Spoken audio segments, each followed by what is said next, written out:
Hello, this is Dr. Paul Cottrell. I'm recording this on July 11th. I'm going to be talking about artificial intelligence and how it may be affecting the markets. But it's important to understand what are some of the risks that are involved. There are two main scenarios that people have been talking about. One scenario, which the hyperscalers have been pushing and some of the media has been pushing, is this idea that the economy will turn into this artificial intelligence economy. Many companies are going to be needing compute and running queries and running this agentic AI for their business processes. They'll be paying tokens and the economy will move forward. Some people will be displaced, but companies will become more profitable. That's the story. Right? But ones that critique that story, assuming that it does take place, would say, well, you're destroying aggregate demand because you're laying off workers and it's going to cause an effect on the economy. All right. And I fall in that camp. If the token is, if companies really go hog wild with the tokenization and updating their processes and businesses, then you're going to see displacement of workers. The other side of this, or other potential path, is there's too much of a build out of compute, and that the compute that has been built is being used up by two or three major companies, and that if something falters with those companies, there's going to be an awful lot of compute on hand that can't be repurposed. Unlike when the internet bubble happened, there was a lot of fiber optic cable that was laid. People started to be acclimated in using the internet, and that infrastructure is the infrastructure that we use today. How much of if things start to fail, how much of this infrastructure can actually be repurposed? Okay, that's one point. Another aspect to this is the business model. Like Anthropic and AI decided to pull their IPO. Well, it's probably because, one, there's not liquidity to absorb all these IPOs since SpaceX. And two, their business model is failing. Why? It costs a lot to build the actual LLM model and the cost to inference off of it. Now, when you're training a model, you're feeding in data, and there's lots of computations that are taking place, billions, if not trillions, of nodes with these neural networks. And it costs a lot to build that model. And to run inference off the model also costs money. Now, what are some of the costs to build that? The cost of the chips, the energy, the facilities, the post-training and curating of the model. That takes money. Now, on the revenue side, for AI, OpenAI or Anthropic, the revenue side is, okay, at the household level, there's free access to certain tools. Most people that use OpenAI or ChatGPT, they're using the free version, so there's no revenue for there. And there are some individuals at the personal level or at the company-wide level where they are maybe paying the 200 or the low subscription rate. And then there are the enterprise versions where you are plugging into some sort of API, or you have some more features that are more at the enterprise level. People are noticing that companies are pulling back on tokenization because it's way too expensive. So business model for OpenAI and Anthropic and some of these other AI players is all about the idea of having a subscription model where you're accessing their AI, their frontier model or their inference model, and you build your processes in your personal life or at the corporate level, and you have to access them. Now, one tangential problem is that they have access to your processes. They know what you're doing.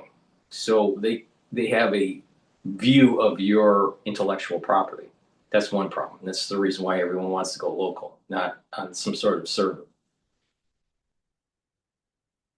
People can't do local right now because of the cost of the computers, and to build out a center for local operations is cost prohibitive. So a company just accesses someone else's model and computation space availability instead of having GM have their own. For example, GM has a lot of data. Maybe they could create processes within their company to help with their engineering.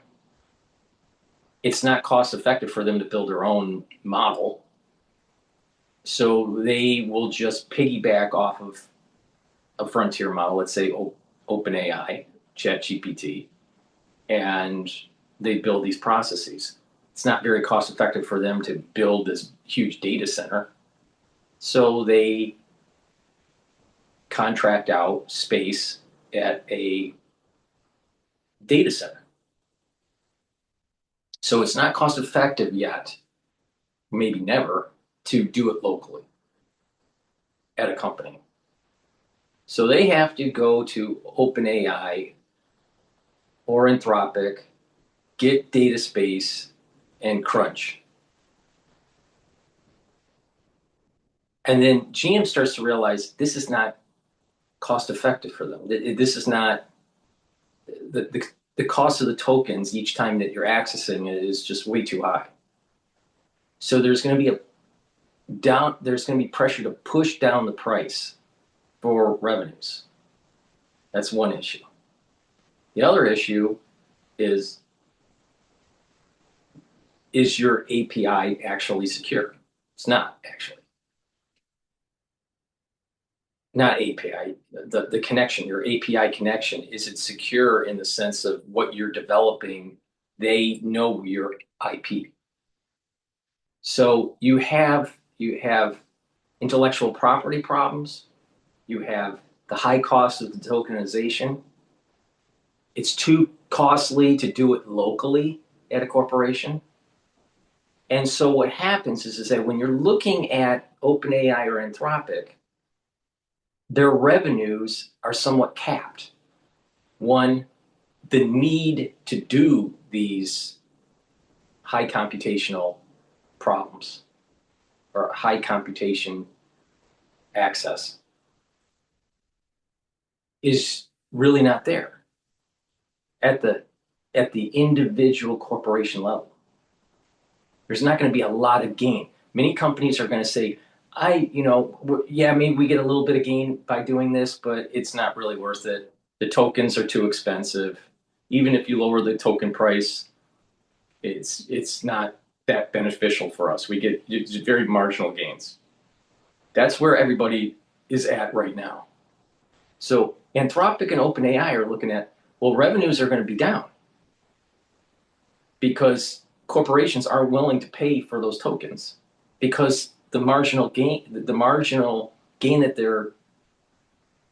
they're seeing with AI in their corporate process, that gain is less than the actual cost to actually access these servers all the time, because every time you're running an agent, it's using a token.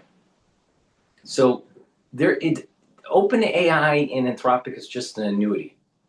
You're paying them for your company to do processes and think. That's what's happening. Okay, so we have this issue. Revenues are a problem for OpenAI and Anthropic. Just with the idea of people willing to pay. Homes, their cash is focused on housing and food. They don't have money to give to OpenAI. Corporations are playing around with this, but are realizing the tokenization is too expensive. And the marginal gains that they get at the corporate level, it doesn't make much sense from a business perspective. You may save $10,000 or even $50,000, but yet you're paying $100,000 in tokens to get there. It's not worth it. So OpenAI and Anthropic, they're going to see demand go down with individuals willing to pay for the use of the service. Now, even if they had many companies willing to pay an enterprise fee, and have these tokens at different tier levels or whatever, let's say they did have that. Even if corporations were paying, the business model is such that for Anthropic to run the query in their LLM or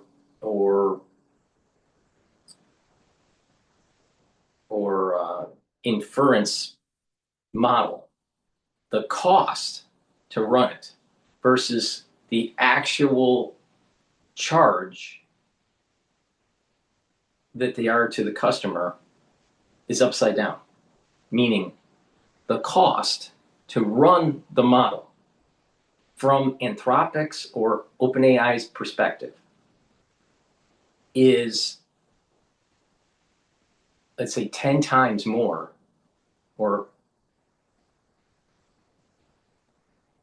than the actual revenue. So they're 10 to 1 underwater. So for every dollar that they're getting, they're spending $10. Now, a big part of this is that you have Anthropic that has all this built up this model. It costs to build up the model. So that's an R&D sunken cost. And the idea is that over so many years, you chip away at the development costs of that. So their product is the LLM, and they're going to charge people to have access to it. But they have to have a contract to run servers. So there are these server farms that these companies are designed to just run servers. Now, who runs the servers? Well, there are corporations like Blackstone or BlackRock. I always get the two wrong, mixed up. I think it's Blackstone that have deals where they build up the infrastructure. They have the plant or the facility, the power hookup, and a company comes in to that facility, has a lease with Blackstone, and what will happen is they're paying their lease and they build out these servers, and they're going to rent out space on these servers to places like OpenAI or Anthropic. So they are going to charge the use of these servers. Anthropic gets a bill to run the model because it's very inefficient to run the model. Think about it. Your brain can work and do lots of computation by eating a sandwich. But to do the same level of computation, it takes way more energy for these servers. So it's not energy efficient. So that's one part of it. Plus the cost of the chips and the number of nodes that you have to build out is so cost prohibitive. So you have these hyperscalers, you have these companies that are selling space on their servers to do computation. And some of these companies, like Anthropic and OpenAI are buying huge amounts of space from these server companies. Okay, so you have a lot of the computational purchasing coming from OpenAI and Anthropic. If Anthropic and OpenAI don't have a good revenue stream, they can't afford to pay the server farm to continually to run. So this business model doesn't make sense. They would have to raise the prices 10 times to be able to break even. What customer with ChatGPT, with OpenAI, or which customer with Anthropic would be able to absorb 10x bill? Nobody. And if people are pulling back on tokenization because of the cost, even the smaller companies, which is most of America, are going to say it's not cost effective and we're not going to do this. So the business model doesn't make sense. OpenAI doesn't get enough revenue for the cost to run the model, let alone to be able to recoup the cost to build the frontier model. So you have maintenance run, the query run, and the building of the model. There are two different costs here for OpenAI. They had to sink in their cost to make the frontier model, and then continuous accessing it will cost money. You're sending a query to OpenAI. OpenAI sends it to the server. It's crunching the cost, and then it sends the answer back to you. The cost that you are paying OpenAI is, let's say, $1. The cost for the actual query going to OpenAI, OpenAI sending it to the server, and the server coming back to OpenAI and then sending it back to you, that cost plus the cost to make the LLM is about $10. So you have a 10-to-1 ratio here. This issue, now I'm using this as an example. I don't know the exact ratio, but it's of this kind of magnitude. It may be even worse than what I'm saying. But the point here is that it's like a 10-to-1, 20-to-1 type issue here. Every dollar coming in for revenue, $10 are going out. So it's not sustainable. They can't get enough, they won't be able to get corporations to pay for the higher tokenization. So the rumor is that OpenAI will postpone their IPO until next year. Anthropic was planned to do their IPO this year. But Anthropic has the same kind of problems that OpenAI does. But Anthropic is getting a lot of notoriety with the Claude and coding world and all this. But even if you do get big customers accessing Anthropic or accessing OpenAI, they still can't float the boat for Anthropic and OpenAI because they're not generating enough revenue because of this 10-to-1 problem they have, or 20-to-1 problem.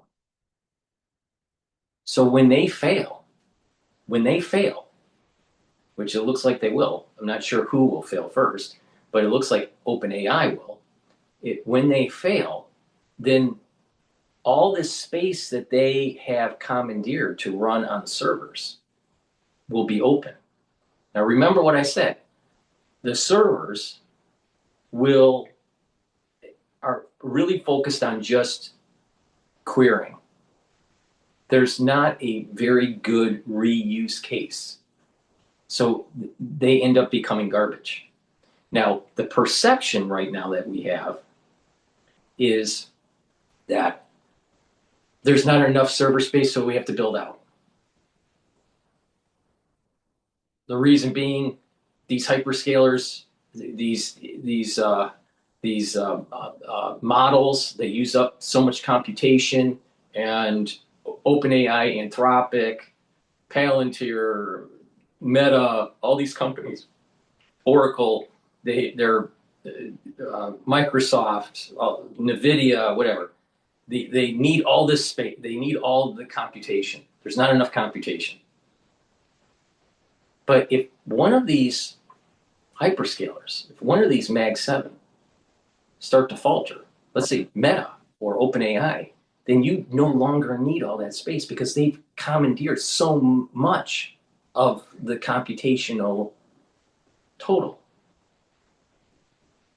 Most of the computation that has been commandeered is concentrated in just a few companies. If those companies' business model is such that they no longer, if they're going to start pulling back on it, they will start pulling back on leases. So how is this going to affect the economy? Let's assume that there will be some sort of pullback by these companies because of the economic model doesn't justify, this business model doesn't justify further build out. So what's going to happen is that investors, let's go back even, let's not go back that far yet. The company is going to start showing that they're not profitable and they can't pay their debt. A lot of this is debt driven. They can't pay their debts, so they're going to start defaulting on their loans. They're going to start defaulting on the leases.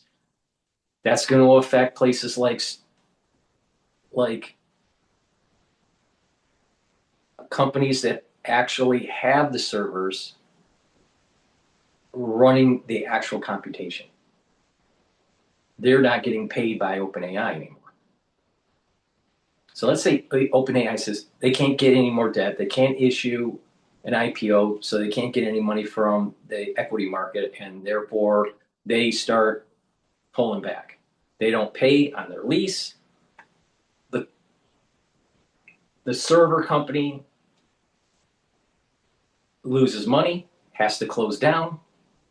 That affects Blackstone. Their leasee can't pay them. The ones that bought the debt from let's say the server company bought into a private equity fund with Blackstone, and those investors that borrowed debt from, or I should say, the investors that bought the debt from OpenAI and gave them money so they can build their company, they're going to be not paid because OpenAI can't pay them. So there's going to be a whole debt market, private equity, and the private debt market is going to suffer. And the circular financing issue with NVIDIA and OpenAI with Oracle, and Oracle with other companies. Oracle's already showing signs that they're having problems. They had to issue a lot of debt. The build out of these servers are very expensive. The revenue isn't there. So there's 10 to 1, 20 to 1 flip-flop, where for every dollar of revenues coming in, you're spending 20 or 10. It's not a sustainable model. And all this compute that's being commandeered it's concentrated on just a few companies. If one of them falls, and because there's circular financing, others will fall within their little circle. And all of a sudden, there is a mass wave of compute that is not needed. So the perception right now is that we're constrained with compute. But that's only because of companies that are buying into the compute,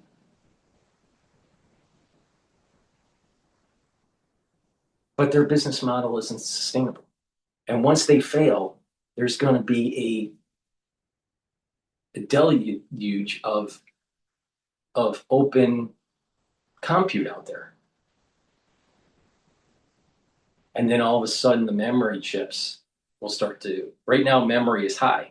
And all of a sudden, the memory chips will start to fall because there's going to be no need for these to build out further. And other contracts, while they're building facilities, they'll go be canceled. So there's these two tracks. There's this track of this is really going to take off, and corporations are going to start making their processes such that they are dependent on Anthropic and OpenAI. There's going to be tons of revenue, and people will get laid off, and then I think demand destruction will happen in the economy, and then we're going to have a problem. But this other scenario where actually the server farms are going to fail because of these large companies like OpenAI and Anthropic don't have sustainable business models. And what will happen is now they're going to fail. There's going to be a lot of compute out there. Tokenization price will radically go down. Now, investors are going to be hurt by this. Now, I did some studies on this. Before I go into the details of this, I'm just going to pivot to a commercial here. But it's important to really pay attention to this emergence of OpenAI and Anthropic potentially failing. One of the signs of this emergent behavior is Meta starting to sell compute, what they call, they have overcapacity.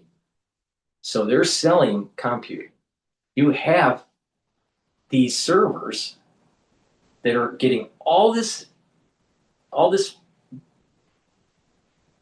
contracts from these companies that are not sustainable. The smaller guy doesn't really need the compute. It's the big guys like OpenAI and Anthropic. So little companies like Joe Blow's, car wash, they don't need it. So there's such a disparity between the high-end user like Anthropic needing those server farms versus the average corporation. And there's just not enough of these average corporations. Maybe $1 billion worth of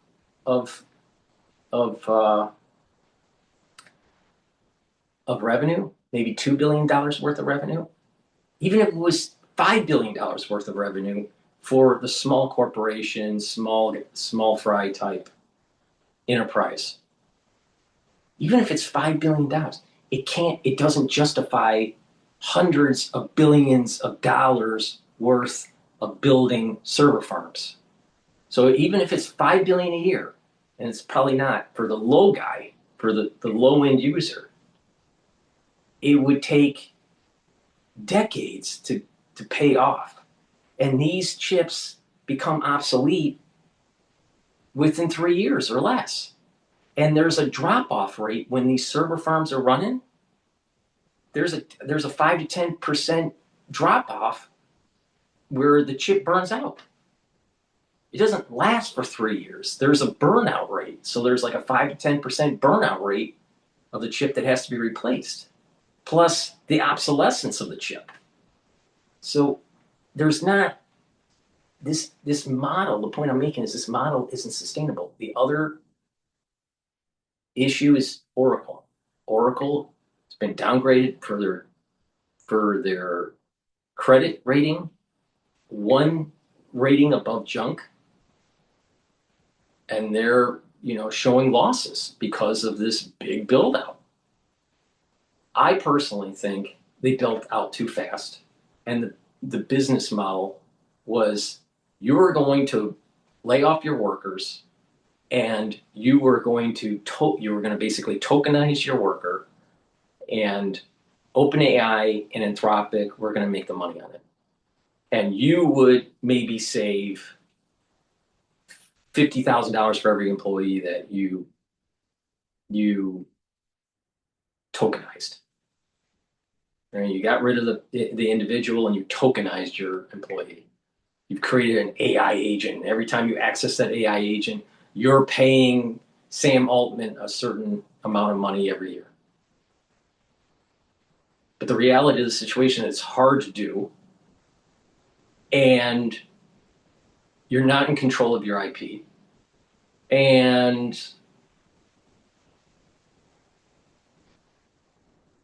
even if you do that, it's not sustainable because there's not enough revenue out there to actually pay for the computing power because it's very inefficient.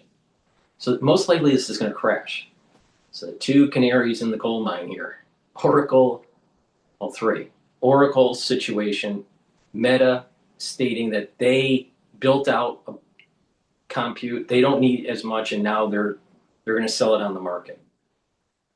Well, that means that they're competing with some of these smaller companies, the smaller level companies that are building up these server farms. This is a sign that they don't need as much compute, because you would think that Meta would need all the compute they can get. They couldn't get enough, or Google or whatever. Well, it's starting to show that maybe we did do a too much build out, and this perception that there's not enough compute out there is just false. And the marginal customer out there isn't going to be able to sustain the industry, the AI industry, and this whole compute issue is sustained by just a few companies. And if one of them falls or two of them fall, the whole thing goes. You don't need it because it's not a sustainable model. There's not a sustainable demand. It's not just a sustainable business model. There's not a sustainable demand for it. It's very similar to virtual reality. It's kind of a cool concept, and all that, but it never took off. Now there's some human behavior reasons why people don't want the headset on their head all the time. It looks too futuristic and antisocial. There's just not a sustainable demand. Kind of cool technology. It's costly. These headsets are costly to make. And because there's not a sustainable demand, it's failing. Same thing here. But it's even worse. It's even more pernicious. To run the models is like a 10-to-1 ratio. For every dollar you're getting, it's costing you 10. And until that is solved, this is not going to work. And no one has a solution for this. Okay, let me do a commercial, and then we're going to go into the details of how it's going to affect the market at the macro level. Please go to my store, the-studio-reykjavik.com, and help support the work that I do. All these videos I do are for free. I give you kind of a unique perspective. I do these daily shows where I show you what I'm doing in the market and playing the news and giving you my perspective on the news. So please help support the work. All these videos are for free, and get the great supplements that I have. Now, if you take my advice, you're going to be able to slow down the aging process. These are supplements that I take every day. Magnesium and zinc. Take the magnesium and zinc, and it'll boost up your immune system and your brain function. Vitamin C and magnesium will help with your skin, immune system, and brain function. Magnesium is super important for brain function. Very, very important. Omega-3 will help with cardiovascular health. It helps to bring down lipid profile, helps to control the lipid profile. It helps to bring down the LDL levels and increase your HDL levels. Omega-3 will reduce the over stickiness of your red blood cells and help to bring down inflammation. When you do that, you're reducing plaque formation. Turmeric soaks up free radicals and brings down inflammation. Super important for your immune system and cardiovascular health. Myotrol helps with the gene expression to build muscle and reduce atrophy. This is super important if you're 40 years of age or older. Resveratrol. Resveratrol helps with youthful gene expression, soaks up free radicals, helps the health of your mitochondria, and helps to get rid of cells that are in senescence. Resveratrol will help the basal layer of your skin, so your skin will improve its health. It stacks really well with C60. And C60 is a very potent antioxidant. You can get it in MCT coconut oil, avocado oil, extra virgin olive oil. You can get it in a 2-ounce, a 4-ounce, or an 8-ounce configuration. Take a teaspoon a day every day. And what will happen is you'll get your tissues will slow down in the aging process. It's going to soak up those free radicals, bring down that inflammation at the cellular level. Your mitochondria will be improved. And when you do that, you're also improving your neurons. Your neurons will be healthier. By soaking up free radicals at the vascular level, you're reducing plaque formation. And like I said, you can stack it with the resveratrol. The C60 and the resveratrol work really well with the basal layer of your skin. Lignans helps with the immune system and the endocrine system, brings down inflammation and soaks up free radicals. So you can see that there's a pattern here. Bringing down inflammation, soaking up free radicals, boosting up energy levels will help to slow down the aging process. Probiotics, super important to help with your gut biome. You can get it in a powder form or a veggie cap form. And clarity factor. Clarity factor is a great way to help to get rid of that brain fog, to be able to concentrate on tasks. And over time, what will happen is that you'll be thinking faster and have better memory. You'll be improving your positive neuroplasticity. So your dendritic connections will improve and be able to think faster. Drink filtered water, take this every day, super important. Brain function and taking supplements to improve brain function is a major component to slowing down the aging process. You'll notice that with individuals that are in their geriatric years, ones that took care of their brain are doing a lot better versus ones that don't. And that's about lifestyle and proper supplementation. So please go to my store, the-studio-reykjavik.com. All right, so the question is, let's assume that there will be some sort of hyperscaler AI company failure, like OpenAI or Anthropic or Oracle. All right. Now, when you look at the S&P 500 gains, and again, just a reminder, I do a show almost every day. Pay attention to what I'm saying in the market on how to trade it. Now, right now, I have an S&P 500 target of 7,800 to 8,000 for year end. But it's important to understand this dynamic that might happen with AI and the AI bubble. Let's say OpenAI starts to fail, or some of these projects are pulled back and these servers aren't built out. What will happen to NVIDIA? What will happen to Oracle? Now, the Mag 7 are Apple, Microsoft, NVIDIA, Google, and Alphabet. So Google, Alphabet, Amazon, Meta, and Tesla. Okay. Now, the contribution of the Mag 7 in 2023. So the 2023 returns for the S&P 500 were anywhere from 24 to 26%. And Mag 7 contribution was 63% of those gains. So it was a dominant driver. 2026, the return was 23%. The gains for the Mag 7 were 55%. So it was a major driver. But it's starting to decline. That was in 2024. In 2025, the S&P 500 was at 16 to 18%, and Mag 7 was contributed about 42 to 48%. I'm sorry, 42 to 46%. So you're seeing that the contribution of the S&P 500, right? The contribution of the Mag 7 to the S&P 500 is starting to decline.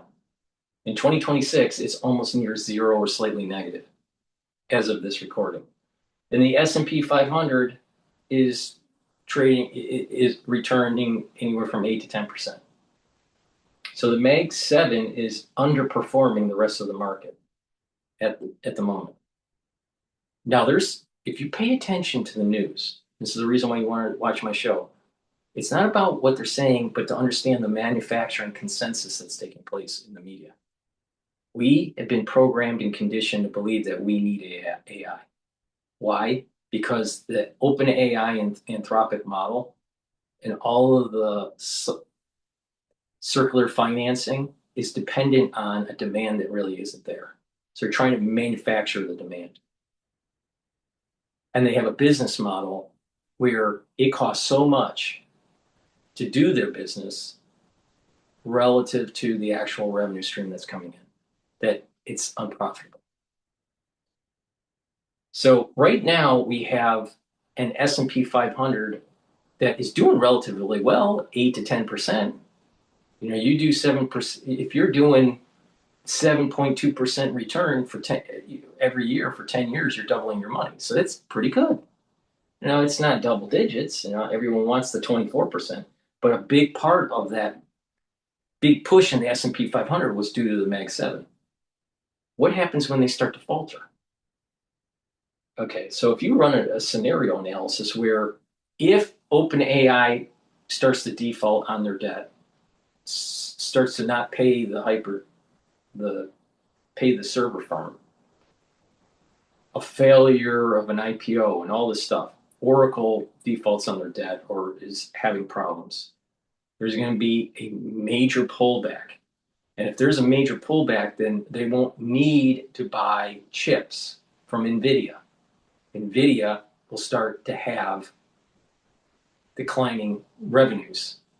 And all of a sudden, there's going to be a major, and a lot of the circular financing is going to crash. So the direct weight of just NVIDIA is about 8% weight on the S&P 500. So if NVIDIA has a bad quarter, and we define that as weak guidance, missed AI demand, it could trigger a 10 to 20% drop in the stock, NVIDIA stock, maybe even more. So that means that it's going to possibly take down anywhere from 0.7 to 1.6% of the index, if NVIDIA. But that's just on NVIDIA. There's going to be a domino effect that takes place here. And NVIDIA has driven 20 to 30% of the recent S&P returns in strong periods. So there's going to be this tech worry, and all the tech is going to start to sell off.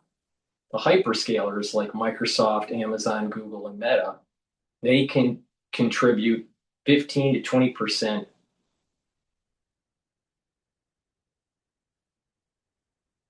They fund much of the AI build out. Okay. So if people aren't wanting the AI, they're not, Microsoft and Amazon and all of them are going to start pulling back on the expenditures. Okay, so there are three scenarios here. Mild to moderate. So if NVIDIA has a bad quarter, the mild to moderate drop in the S&P 500, because everything's going to sell, is going to be 10 to 15% drop. Hyperscalers slow guidance, right? So you can see NVIDIA has a bad quarter. All the hyperscalers are going to say, we're lowering CapEx. We're not going to buy as much. Microsoft or whoever says that may, in the short run, be rewarded and people will buy into the stock. But then all of a sudden, there'll be a big pull away from tech. So all tech is going to get hit. And because of that, it's going to drive the S&P 500 with it and NASDAQ. Severe case would be 15 to 25% drop. Aggressive cancellations. So let me go back one. Mild to moderate is 10 to 15, and that's when the hyperscalers will slow down their guidance. Plus, Nvidia missed mildly. The semiconductor and hardware industry will sell off 20 to 40%. Multiples compress modestly as AI payoff doubts grow. Okay, so there's going to be this pullback, right? And so CapEx is going to start to go down. A 20% cap step down implies a 10 to 13% index derating via lower growth expectations and rotation to defensives. Now we're starting to notice a little bit of this happening right now, but the S&P 500 is somewhat stable, and it's ticking up to maybe all-time highs again. This is the reason why I said that I'm a little worried about the 8,000 mark for the S&P 500. I'm a little worried about going into 2027 in terms of the S&P 500, and it may behoove you to go 1/3 into cash and wait it out, and then that 2/3 invested, 1/3 in cash, and then see the crash and then buy in. That's one way to play it. Now,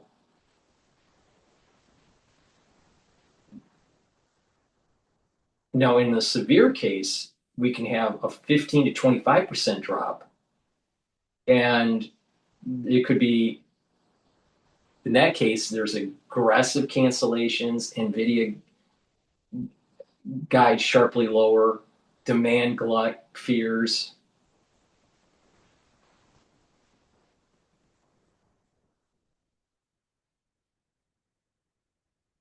I wouldn't use the term demand glut fears. I mean, it depends on how you write. The bottom line is this, is that NVIDIA will be selling less chips, and what will happen is the demand will start to go down. You have a inventory of chips that you can't sell. NVIDIA is going to have to take some major write-offs. Triggers panic over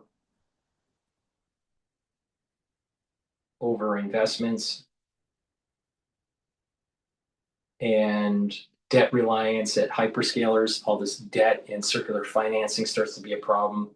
It could mirror concentrated sell-offs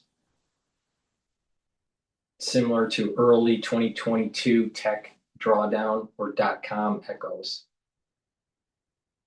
Semiconductors could drop 40 to 60% in stress. Now, so you have one scenario, hyperscalers start to slow down, NVIDIA has a bad quarter, 10 to 15% drop in the S&P 500, and they start to pull back on projects. If there's an aggressive pullback on projects, then the market will sell off 15 to 25%. Now, the 30% crash, which is a tail risk, it could spiral into recession fears, credit tightening, broader multiple reset. Extreme models show 20 to 30% tech correction possible. This is just if NVIDIA has a bad quarter. Not Oracle, not OpenAI, just NVIDIA has a bad quarter. Now, what happens if NVIDIA has a bad quarter and something else happens too? It'll accelerate the process and add to the probability of a severe drop. So, mild to moderate, 10 to 15, severe, 15 to 25, crash, 30 plus, drop. Okay. Now, what could mitigate some of this? Rotation, broader market, S&P 493 has already outperformed Mag 7 in 2026. So this rotation has already started to take place. Remember what I was reading on the contributions of the Mag 7 gains to the S&P 500? It was 42 to 46%.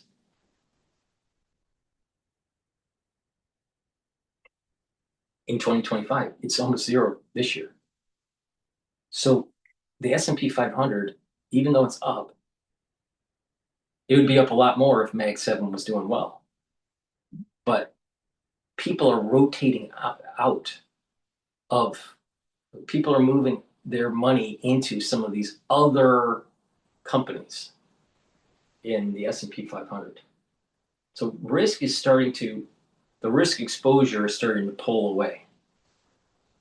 So broader market has already outperformed. Okay, so that's, and people are moving in defensives, utilities, good cushion.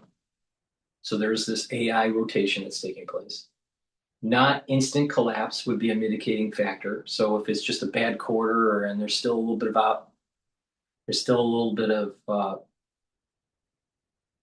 of positive outlook in the industry, then it won't sell off as much. And then these full cancellations could take a little bit of time. So it's like a slow moving train.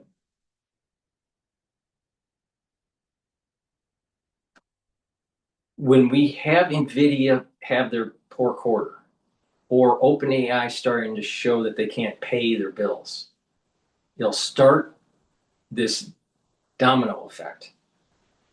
And cancellations of projects that haven't broken ground yet, cancellations of leases, and just flat out defaulting on debt is going to start to take hold, and it's going to gain momentum. But to mitigate some of that big sell-off, the cancellations could be slow. Could be a slow-moving train.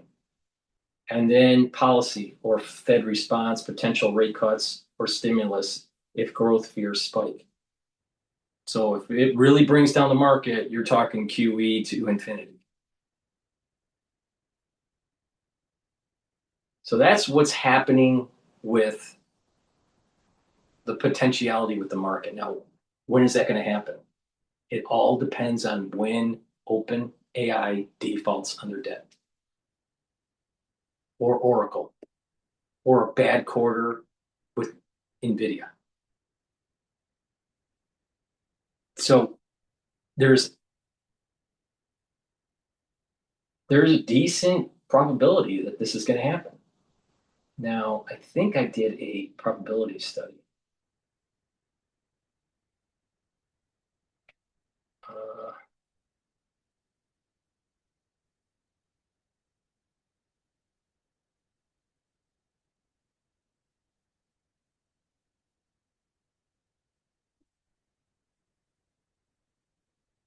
No, I didn't do a probability study. Thought I did.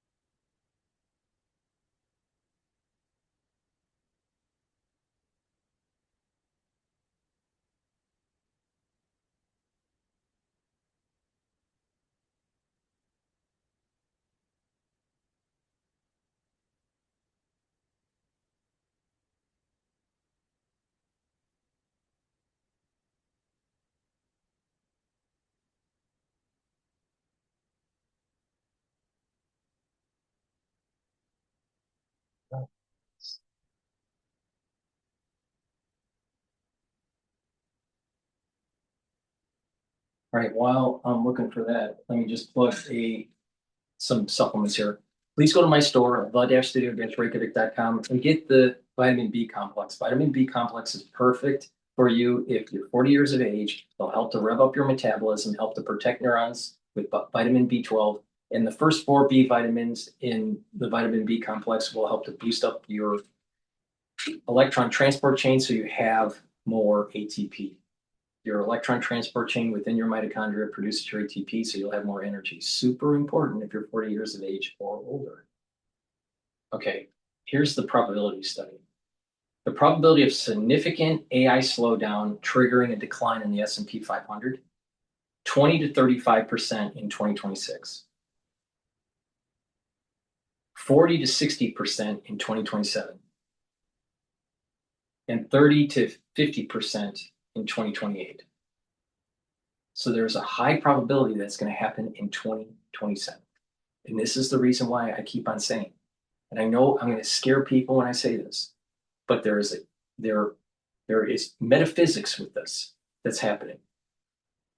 Things happen on a metaphysical level that affects our reality in this plane. And Rosh Hashanah and the Sabbath coincide this year. And that's a danger because the shofar can't be blown on the Sabbath. And the shofar needs to be blown for Rosh Hashanah to allow for a blessing to happen on the world or on the people or on a person. But if that can't happen, no blessing. Your sins aren't absolved. Satan or Satan has reign. And it happens 2 consecutive years. And whenever this does happen, bad things happen. Let me give you an example. What we went through in the crisis of 2019 and 2020, well, there were 2 consecutive years.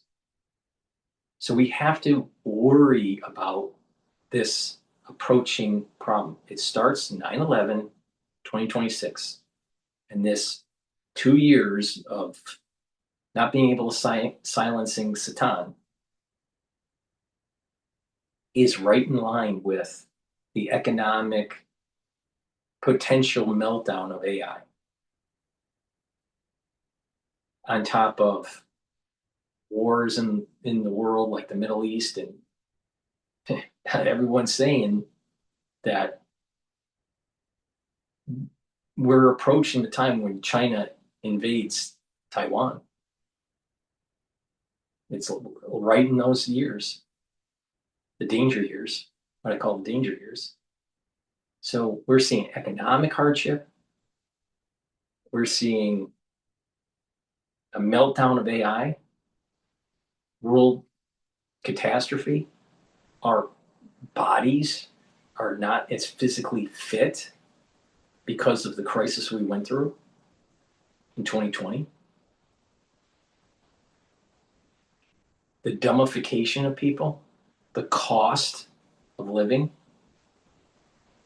this El Nino affecting food crops, the war in the Middle East affecting the availability of fertilizer. All these things are emerging at the same time. It's very scary. 2027 has a 40 to 60% chance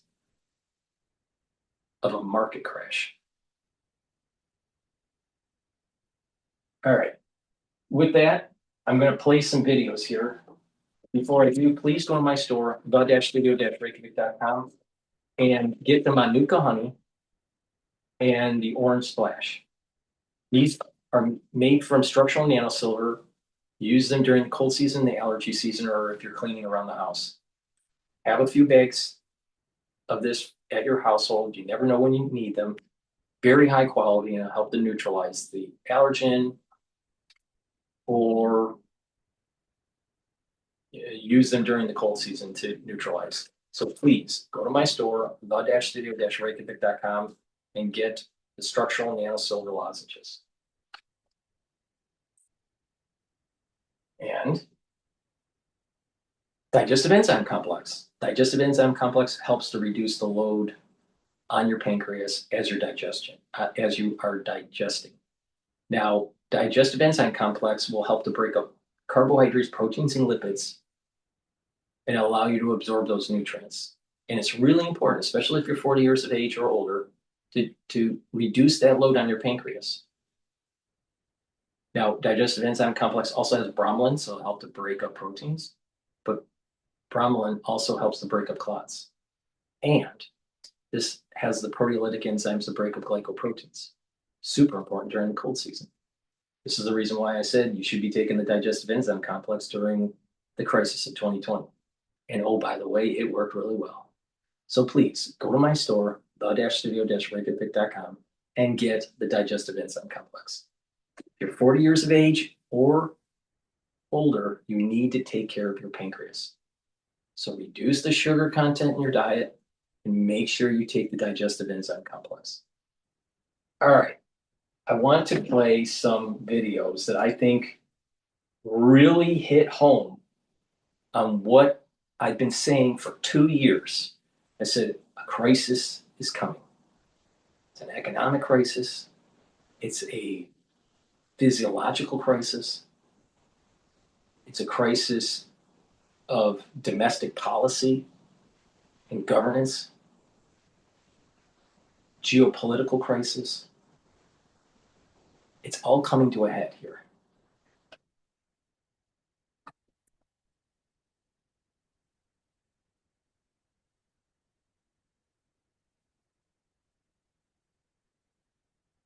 Thanks for joining us here. So, we don't really know at this point in time, right, what the actual financial picture of these companies look like. Well, they wouldn't be the first with bad financial profiles to go public. well, they'd be the first to be this bad, other than WeWork, and even then, this is so much worse than that. OpenAI burned $20.9 billion in 2025. That's their audited financials that the FT&I reported. And the problem with these companies is their margins are getting worse, and their costs increase linearly with their revenues. There is no proof that they can improve their margins, no amount of specialist silicon or supposed Vera Rubins will bring these costs down. And we're at a point now where OpenAI is now potentially pushing their IPO to 2027 because they could get a $1 trillion valuation. It's clear that people are wising up to the problem of generative AI. Think about this. It's not really Think about it. Revenue for OpenAI, 13 billion. Loss, 38 billion.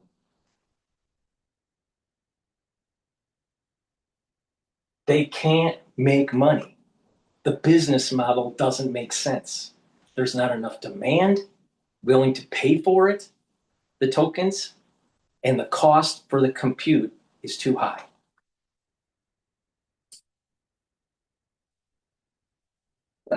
So that was something that was discussed yesterday on Squawk Box. The comments from Alex Clark, the Palantir CEO, making the rounds. I think we have a clip teed up. Take a listen. The general way these things were sold, and these people are, Sam and Dario, there's nothing more fun than debating Dario in private. So I'm not throwing shade at them, but something has gone completely wrong. And the basic view among enterprises in this country is I'm going to chillax and waste my time with tokens. I'm going to get no value, and they're going to get my IP. Yeah, so he was being sarcastic there. This idea that enterprises are gawking at this idea that they're going to be paying all this for tokens. They're not going to be able to control the data usage and how the data is used, and they're not able to really measure ROI. What do you make of those comments? I mean, I agree with him, but he's right. These companies, Anthropic and OpenAI, they encourage waste. He actually said that these companies don't charge on outcomes, they don't charge on success because you can't with large language models. They're inherently hallucination prone, as proven by OpenAI themselves. And so they encourage waste. They want you to spend a lot of money, and then they try and pilfer your ideas. Anthropic already tried it with Claude Design with Figma, and I believe they had a relationship with the company, and Dylan Field even said he was shocked by it. Think about what OpenAI is about. Think about it. And they're already, it's the bad news. Yesterday, OpenAI is being sued by Apple for trying to steal trade secrets. So you have debt problems with OpenAI, revenue issues, lawsuits. They can't do their IPO. They canceled it because there wasn't enough individuals interested in buying it. There's a big problem coming here. Big problem. But it's beyond that. This idea that the tech out there in Silicon Valley, I noticed it. It's all about fake it until you make it. These people, they create these companies that they are not profitable. They create this allure and they try to do this manufactured consensus and everyone buys into it. And then if they're lucky, they become profitable, but many of them don't, and investors get crushed. Now, there are a lot of people that are just recovering from Lehman and the COVID years, and guess what? We can't have another meltdown. People cannot afford another meltdown for a bunch of billionaires and trillionaires to fleece the average citizen. So people need to pay attention to this. Now, we have ways now that we didn't have during Lehman to be able to short the hell out of these stocks. and you make money, and people like Nvidia or Anthropic will suffer. All right, so you need to start thinking like a vigilante, a market vigilante, or a bond vigilante, or a Nvidia vigilante, and make money by shorting the hell out of these people. All right, so because you don't want to be a victim, because they're trying to sell you a bill of goods that just doesn't exist, and they don't have good ideas. So what they have is that they're trying to be this big cipher of, well, you just use our model and our commandeered compute, and you'll have a great idea for a business, and then all of a sudden we'll be able to see behind the scenes what you're doing and try to replicate it, try to modify it a little bit, and then we'll create a whole business suite so you can buy a license off of stuff that you invented. Sam Altman is a fucking asshole.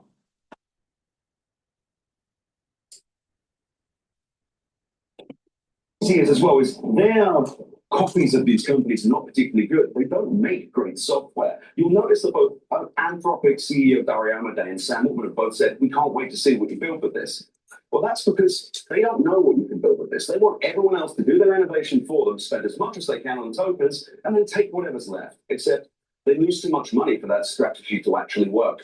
So then what do you think should happen? Do you believe that these are companies that should be nationalized? As we read in the intro, there's discussions reportedly that the administration and potentially some sort of sovereign wealth fund would take a 5% stake in OpenAI. I mean, is that a situation that you would like to see happen, or do you think that's more disruptive? No, I don't think there's any need to. They talk about, I think Sam Altman said, well, we can share the benefits of AI and the profits of AI. What profits? What returns? That 5% will have to get congressional approval. The sovereign wealth fund is still an idea at this point. But fundamentally, large language models are not the future. The only reason big tech is investing in this is that they've run out of hypergrowth ideas. They don't have a next iPhone. They don't have a new Google search. So they've put over $1 trillion with trillions more to come into a kind of a dead-end industry, because when that ends, they'll have to admit that they don't have anything else. So you think AI, LLMs overall, is a dead end? You see no business model here. You see no utility from AI whatsoever. I see this as, in the future, as a boring hardware-based business, the kind of the Oracle licensing hardware model. I think this is a $10 to $30 billion TAM industry, pretending to be $1 trillion one, and because everyone's propping it up. Now think about it. Think about that. $10 to $30 billion industry, but yet it's costing $1 trillion to build out. It's going to take forever to pay it off. It's not sustainable. The cost to run the models are much too high. This is not a sanguine situation here.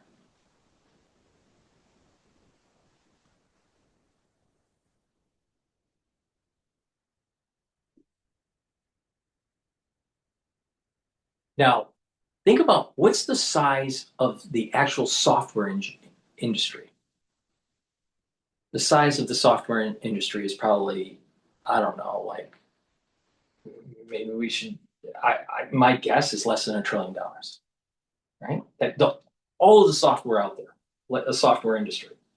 Now he's probably lowballing $10 to $30 billion of annual revenue with this whole LLM subscription model concept. I would put it into maybe closer to, instead of 10 to 30, maybe 30 to 50. But it's still not sustainable. It doesn't justify the valuations that are happening. It's not that big. It's the same problem with SpaceX.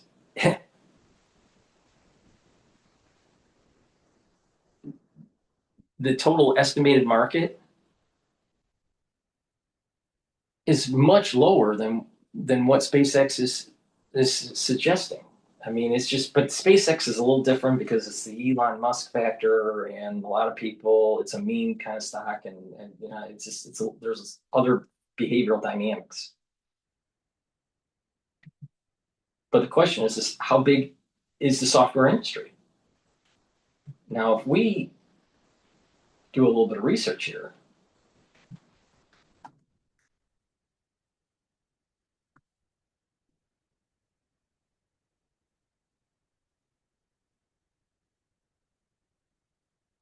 just in revenues, real revenues, not multiples of revenues, not the market cap. Okay. The global software industry is currently ranging at 1.2 to 1.4 trillion. In 2025, it was 1.25 trillion. And in 2026, it's projected to be at 1.4 to 1.44 trillion. Now, that's the total software industry. And LLMs and building processes off of them, according to Ed here, Zitron, or Zitron, is saying 10 to 30 billion.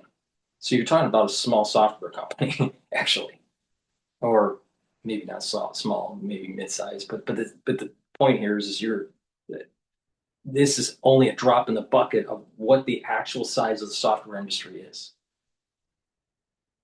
Something's not right here. Something's not right. Something's going to crash here.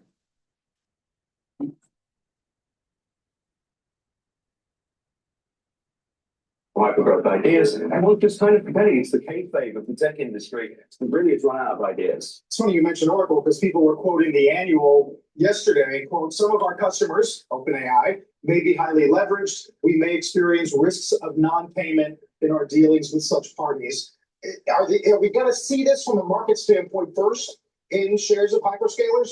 I think we might, but Oracle is a particularly scary one because they are building 7.1 gigawatts of capacity just for one customer. And they even said in their annual report that the risk was they might not get paid. OpenAI only loses money. And I think I estimate it's like $75 billion of revenue annually that they will have to pay for the full Stargate data center project in annual compute revenue. OpenAI can't afford that. And if they can't, Larry Ellison can't afford to pay back those bills. See, OpenAI starts to fail because the revenue stream is poor. And Oracle fails too. And there's going to be a big pullback and a severe decline in the S&P 500 of 25%, 25 to 30%. That's what's going to happen. And there's a 40 to 60% chance of it happening in 2027. If we want to get to the brass tacks of what this really means and get out of the weeds of hyperscalers and the number of watts of whatever, 2027 has a very high probability of a severe decline in the S&P 500. 40 to 60% chance.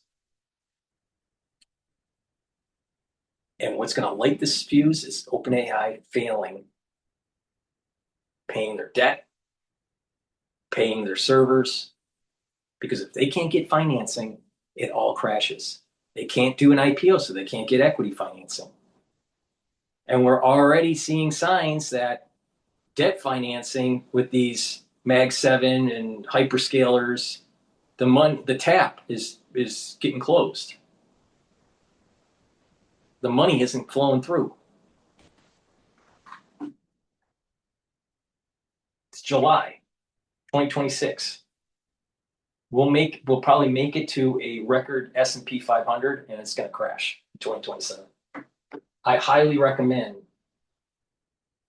not to panic yet, but I highly recommend you pay attention to the S&P 500, get to that 7,800 to 8,000 level, and then 1/3 of your money needs to be in cash, and wait it out. Now, if you want to be really risk-taking, short the fuck out of NVIDIA and Oracle.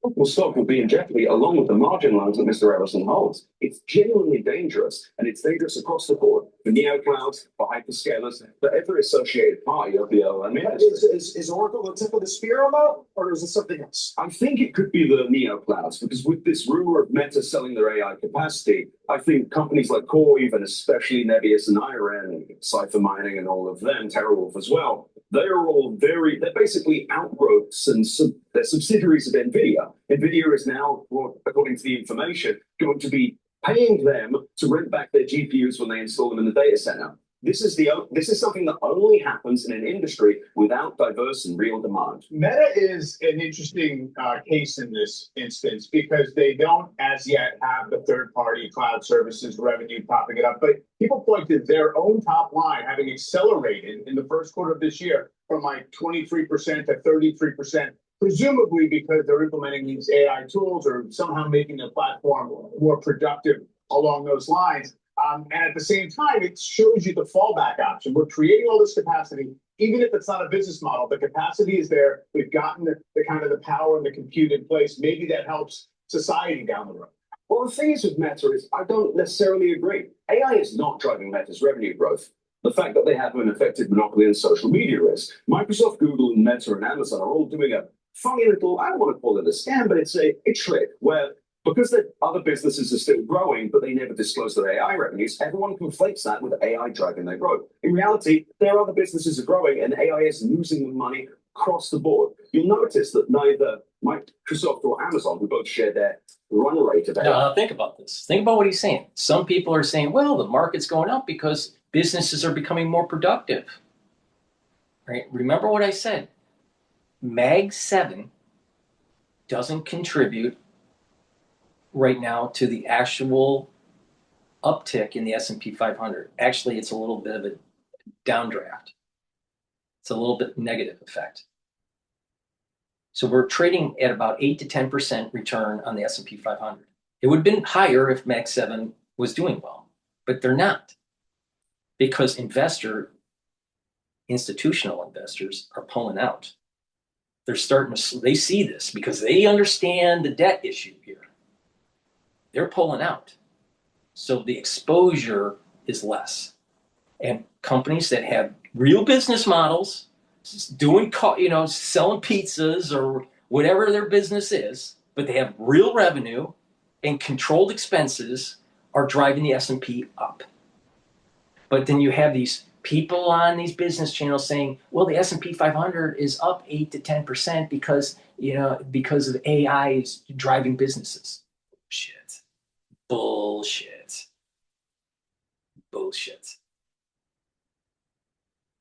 Meta's normal growth, X AI, is what's helping them right now.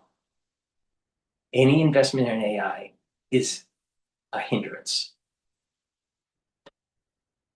Now, what is interesting with Uber, because they are an AI company, they're trying to move towards autonomous vehicles and they need that AI computation.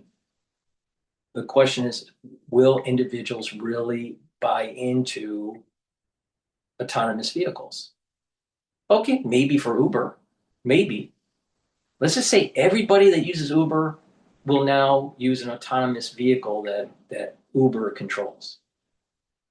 That we've passed that scare factor and people do it. You have those Uber drivers on the gig economy that are going to lose out. So that's going to hurt the economy. But not everyone uses Uber. And people still need to drive cars. And vehicle autonomy is decades away in the use of, in terms of someone going to GM to purchase a vehicle and their vehicle is going to be autonomous. We're decades away from that. So the point that I'm making here is that the actual growth of the economy right now, which is healthy, is because of real growth, not fake growth, not this AI growth.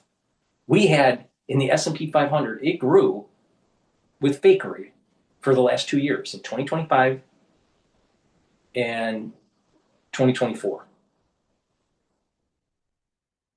But in 2026, things are starting to normalize.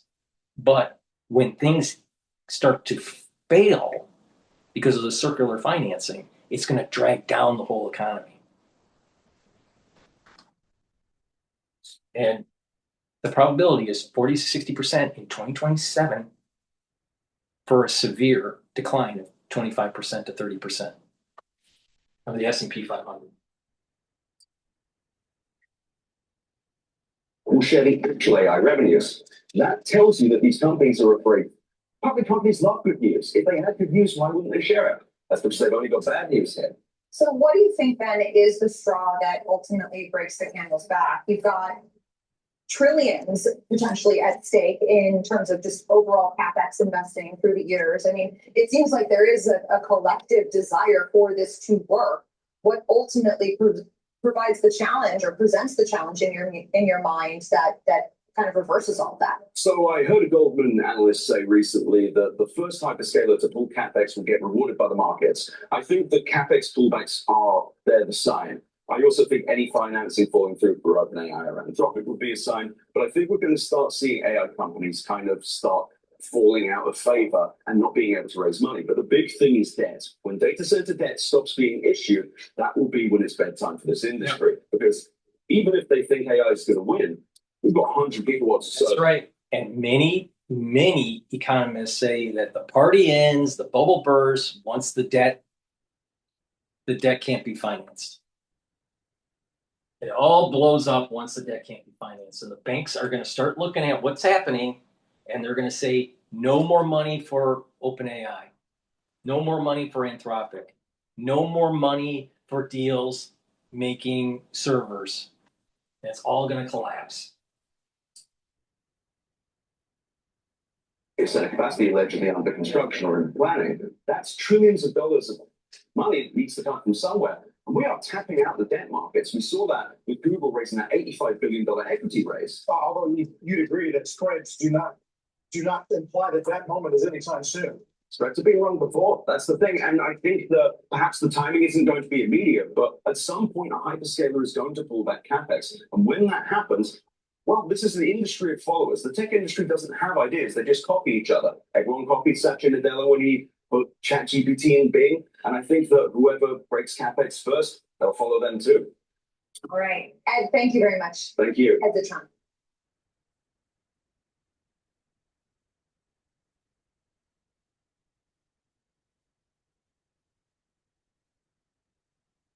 All right. I want to play another video that I thought was really interesting here.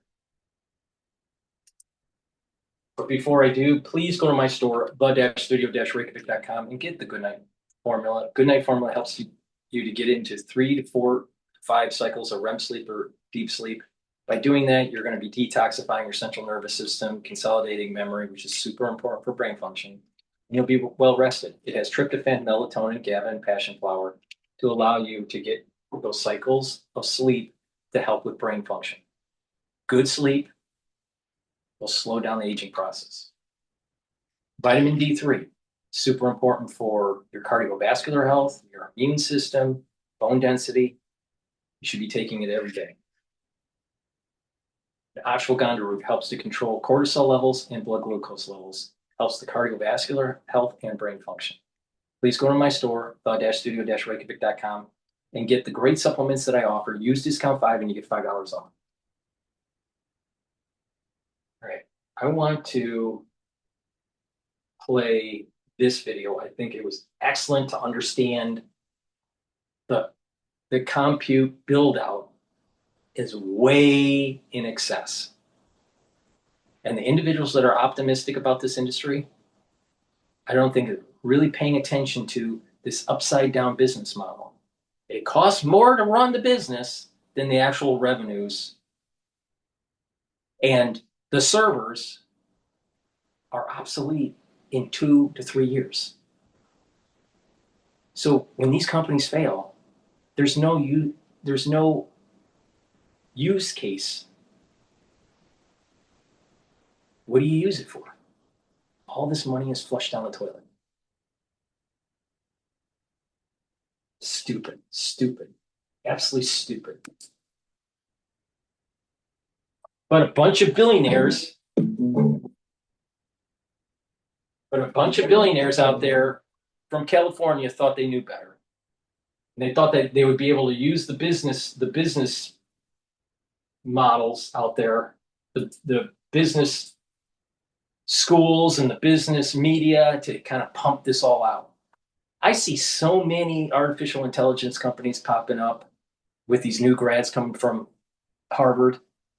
They're setting up these small companies. All the business models suck. It's all like, you don't need this. First, mankind doesn't need it. And secondly, it's very marginal gain if you implement it. And even if you build it out, it's a feature, not a company. During the app age, a lot of people were building companies off of a feature.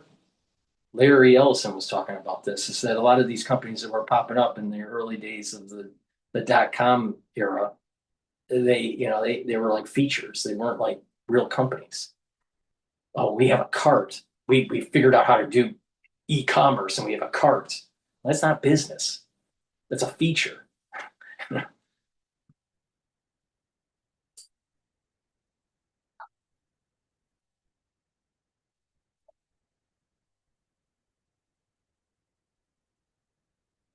It's really important to pay attention to this. No way to read this other than Meta at home, they built too much compute capacity and now they're selling it. I think what we're going to see now is kind of the H bomber guy thing of sell the compute to who? Aquaman? Meta is flat out of reasons to have this capacity. They said on that annual shareholders meeting, they thought they had a reason. They thought they had a reason to have all this compute capacity, but they might sell it if they don't. And I guess they don't. I'm not sure how else to read this. This is very bad for the AI bubble. This is exactly what I feared, which is that these companies bought way more capacity than they could ever need. Welcome to Property Markets. I'm Ed Elson. It is July 2nd, and let's check in on yesterday's market vitals. The Dow was roughly flat to start the third quarter. Meanwhile, chip stocks dragged the Nasdaq and the S&P 500 into the red.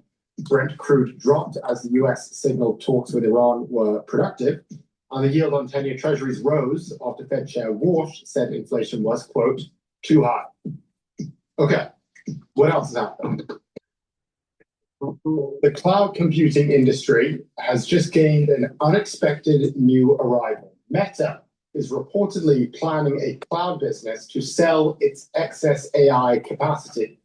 The company has poured billions into its AI infrastructure, and until now, Meta has maintained that all of those investments and the resulting compute capacity would be used for internal purposes. But clearly now, something has changed. Meta stock closed up nearly 9% on the news, but other neo-cloud compute providers such as CoreWeave dropped on this news. So, for more on why Meta is getting into the compute game and what it means for the rest of the AI industry, we are joined again. Now, I personally think that what's happening with Meta is that they need revenue. They've been noticing that they're plateaued out. People are canceling their Facebook account or just not using it. So their ad revenue is faltering because of it. And then they're coming out with all these glasses where because people aren't using Facebook anymore, the glasses will be plugged into their, system, and they are analyzing you so they can sell your data to an advertiser. So buy those glasses so you can help Zuckerberg make billions. It's so obnoxious. So that he's invested quite a bit on that. And he has all this server space now that he doesn't really need because their AI business model is failing. And so this is the beginnings of the sign that there's an overbuild out of compute. But he's trying to get revenue. The key point I'm making is that people aren't using Facebook as much. So he's trying to get people to use these glasses. And he's also trying to marginally get a little bit more revenue with servers that are just sitting there idle. It's like a machine shop where you have a bunch of machines and you can process work. And so you go to companies that need certain parts made, but they don't have machines to make them, but they need parts. So you sell time on those machines. You sell at $40 an hour or whatever. That's kind of where this business model is going. It's like a bunch of machine shops that are sitting idle looking for work.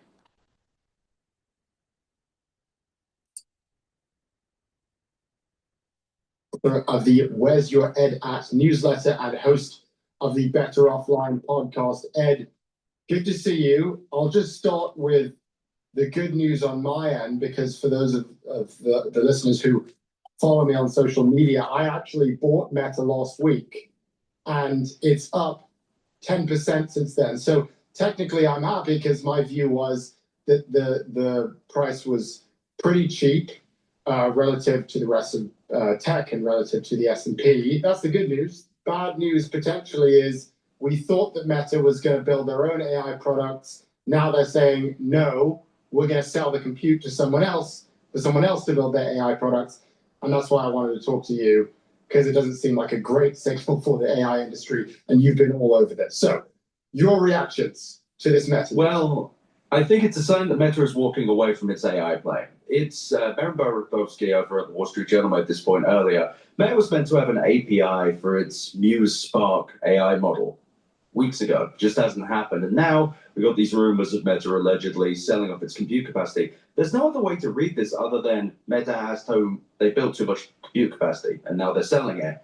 I think what we're going to see now is kind of the H-bomber guy thing of sell the compute to who? Aquaman at some point? Because who are the people that are buying this compute? Meta is I think the second or third largest buyer of AI compute. They have a $17 billion contract with Nebius, a $22.4 billion contract with CoreWeave. I'm not sure how this works. And the bulls are already trying to frame this as, oh, this is Meta. Intelligently, they're monetizing their AI stack. When what it actually is Meta is flat out of reasons to have this capacity. They said on that annual shareholders meeting, they thought they had a reason. They used the word think.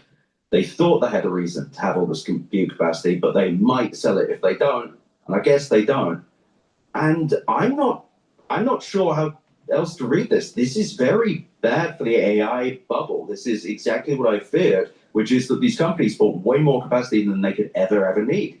Yeah. Well, just to go back to the quote from Mark Zuckerberg, this is from May. He said, quote, when asked, about whether he would do what he's doing now, which is sell the compute, he said, quote, we haven't done that yet because we think we have a use for the compute. But obviously, if we get to a point where we feel that we have overbuilt, then that is an option that we have. And that is partially what gives us confidence in investing in building this out. So this seems to be the answer to that point, which is we did overbuild, thinking that we were going to use all of the compute to build our own stuff. But now we're kind of admitting defeat and saying, no, we're just going to sell the compute to someone else for someone else to build the stuff. To be fair to the bulls and explaining why the stock is up right now, I think Wall Street was concerned that they were building this stuff and they had no plan to monetize whatsoever. Why are you building all these data centers? Why are you building up all this compute? They've come out with an answer now. It's just not a great answer. It's probably... You start seeing blood in the street, you either want to start shorting the S&P 500. There's a lot of ways to do this. Once you start seeing blood in the street and there's this big downturn, most likely in 2027, you may want to take a look at the 1/3 cash that you put on hand to short the S&P 500. But keep the 2/3 that are in the S&P 500. And the money that you make from that, then you roll into buying, dollar cost averaging, buying into the S&P. So you have 2/3 in the S&P 500. It takes a hit, a 20, 30% hit. You have 1/3 in cash. When the market's starting to go down, when the bad news comes out, it's not yet, but just wait, it will happen. You're shorting the market. You use a 2x leverage short S&P 500 ETF. You make money on that. And then you roll that amount plus the corpus of the 1/3 into the 2/3 that are remaining in the S&P 500 and your dollar cost averaging, and then it'll mean revert up. And you will make money. Now, another way to do it is to take that 1/3 in cash and short NVIDIA. There are ETFs that can short NVIDIA. And there's also ETFs where you can short the actual tech industry. That might be another route. Now, the way I'm going to play it is probably short NVIDIA, short the S&P 500, and maybe even short tech, the tech ETFs, and then roll that in to the S&P 500 and long it.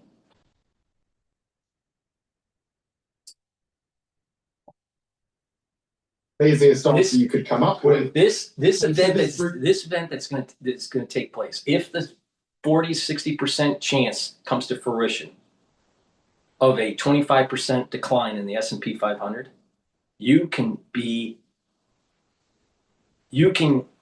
get a very good return if you do what I just said and not be a victim of the system. There are many people that were victims of the system during the dot-com days, during Lehman, but with social media, people are a little bit more focused on managing their money, tactical moves versus passive moves.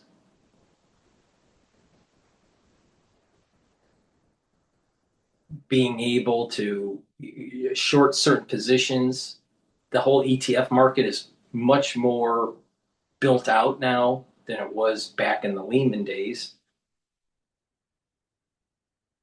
Don't be a victim. There were so many people in the United States that were victims. And these people that set up this industry on false promises, you just burn them to the stake.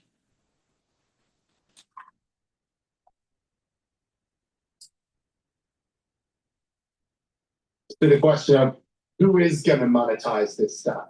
Because if Meta had all those engineers and they had all of the resources, and they are deciding, no, we're not going to monetize AI ourselves with a front-end product, who's going to do it? Will it be OpenAI? Will it be Anthropic? I mean, what do you think? Well, I said on Twitter a few weeks ago, you know that we're at the end when Anthropic buys compute from Meta. I think that if we see a deal signed with OpenAI or Meta or Anthropic and Meta, we're at the end. They're out of ideas. Because right now, there are no large buyers of compute other than OpenAI and Anthropic. Meta was the other one. This whole time I've been saying, wow, Meta has no AI story. Meta doesn't really have a use for this compute. Turns out that Meta has no use for this compute because they don't have an AI story. So this will be actually an interesting demonstration of how much actual compute demand there is. Because Meta, I don't imagine uses much of it. And they have a large amount. They have almost as much capacity as, I think, Microsoft. They were one of the largest buyers of H100s and H200s at the beginning. They're building that vast Harvardian data center, which PIMCO owns most of the bonds of, which is interesting. It's great to hear where our retirement funds are going. But it's weird, though. I thought that they needed all this compute. I thought it was very important they had this compute. And it just makes me wonder whether they ever had a strategy. Right. If people want to say, oh, their strategy failed, I don't think they had one. I think that they just bought all the compute because that's all Mark Zuckerberg can do. He sees someone else do something and he goes, I'm going to do that. And now he's becoming what? A really big, boring cloud infrastructure provider? I mean, it's also the question of how much money they'll make of this, because I've seen some fanciful projections, some truly ludicrous ones of people saying they'll get $20 billion a gigawatt. That has no precedent. Because Oracle, which is building Stargate Abilene, the 1.2 gigawatt, these 880 megawatts of critical IT for OpenAI, they're only expecting to make about $10 billion a year from that once it's fully built. So, okay, let's say that Meta gets lucky and makes $15 billion a year from their capacity. All right? I mean, for how long? Who can afford that? Because really the answer is OpenAI and Anthropic. No one else is buying that much. I think Jane Street is getting 100, 200 megawatts maybe, but who are the other large buyers? Because there certainly isn't an aggregate of gigawatts of capacity demand. And this is the larger point I've been making about the build-out, which is that the demand does not exist at scale, and the largest consumers are two bulbous failed sons that only lose billions of dollars. And I don't know. Here, this is perfect. The way he's saying this is perfect. Most of the compute that's being used are by 2 or 3 big corporations. And their AI business model is failing. And the smaller customers don't come anywhere near to the need of that type of level of computation. Now, what might happen is when this all blows up, compute becomes so cheap that the end smaller customers use it more often because the tokens are inexpensive. If tokenization is inexpensive, then it'll take off in corporate America. But that's the reason why the internet took off, because it was relatively free. Once you had a broadband connection that you paid, Comcast or whoever your provider was, the internet was free for you. Now you could, pay for a subscription for something that is behind a paywall, but that was a different story. But the internet, the flow, was free. Having AI computing for you needs to be inexpensive, or corporations aren't going to use it.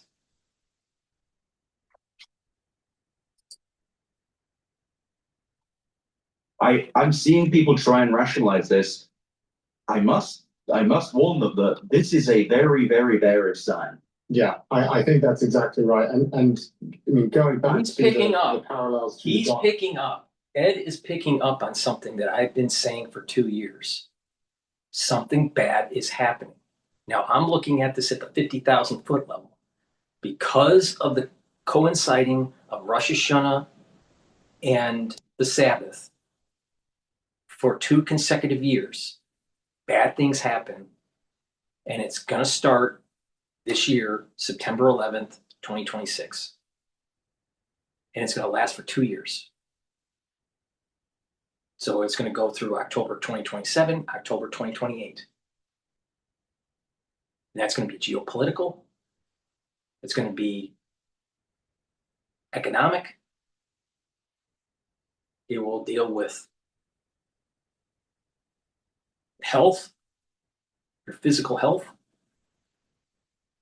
The environment's going to change. Food supplies will change. These are major things that are coming here. And people at the individual bucket level, they're picking up on this. I've been picking up on the big picture here. And now you zoom in and you can start seeing our health is affected by the crisis that we had, and there's going to be another pulse that happens, because as antibodies start to wane, there's going to be another pulse at about the 10-year mark. Well, the 10-year mark, depending on when you took it, that you're talking about 2030, 2029, right? So there's something bad is coming here. And as it starts to wane, people start to have problems with their system. Food shortage, changes of the climate because of El Nino, when some areas are too wet. So crop yields could go down. Some areas are too dry. Crop yields can go down. Now, in some regions, crop yields may go up. But in the aggregate, crop yields are probably going to be stressed. So all these things are happening at once.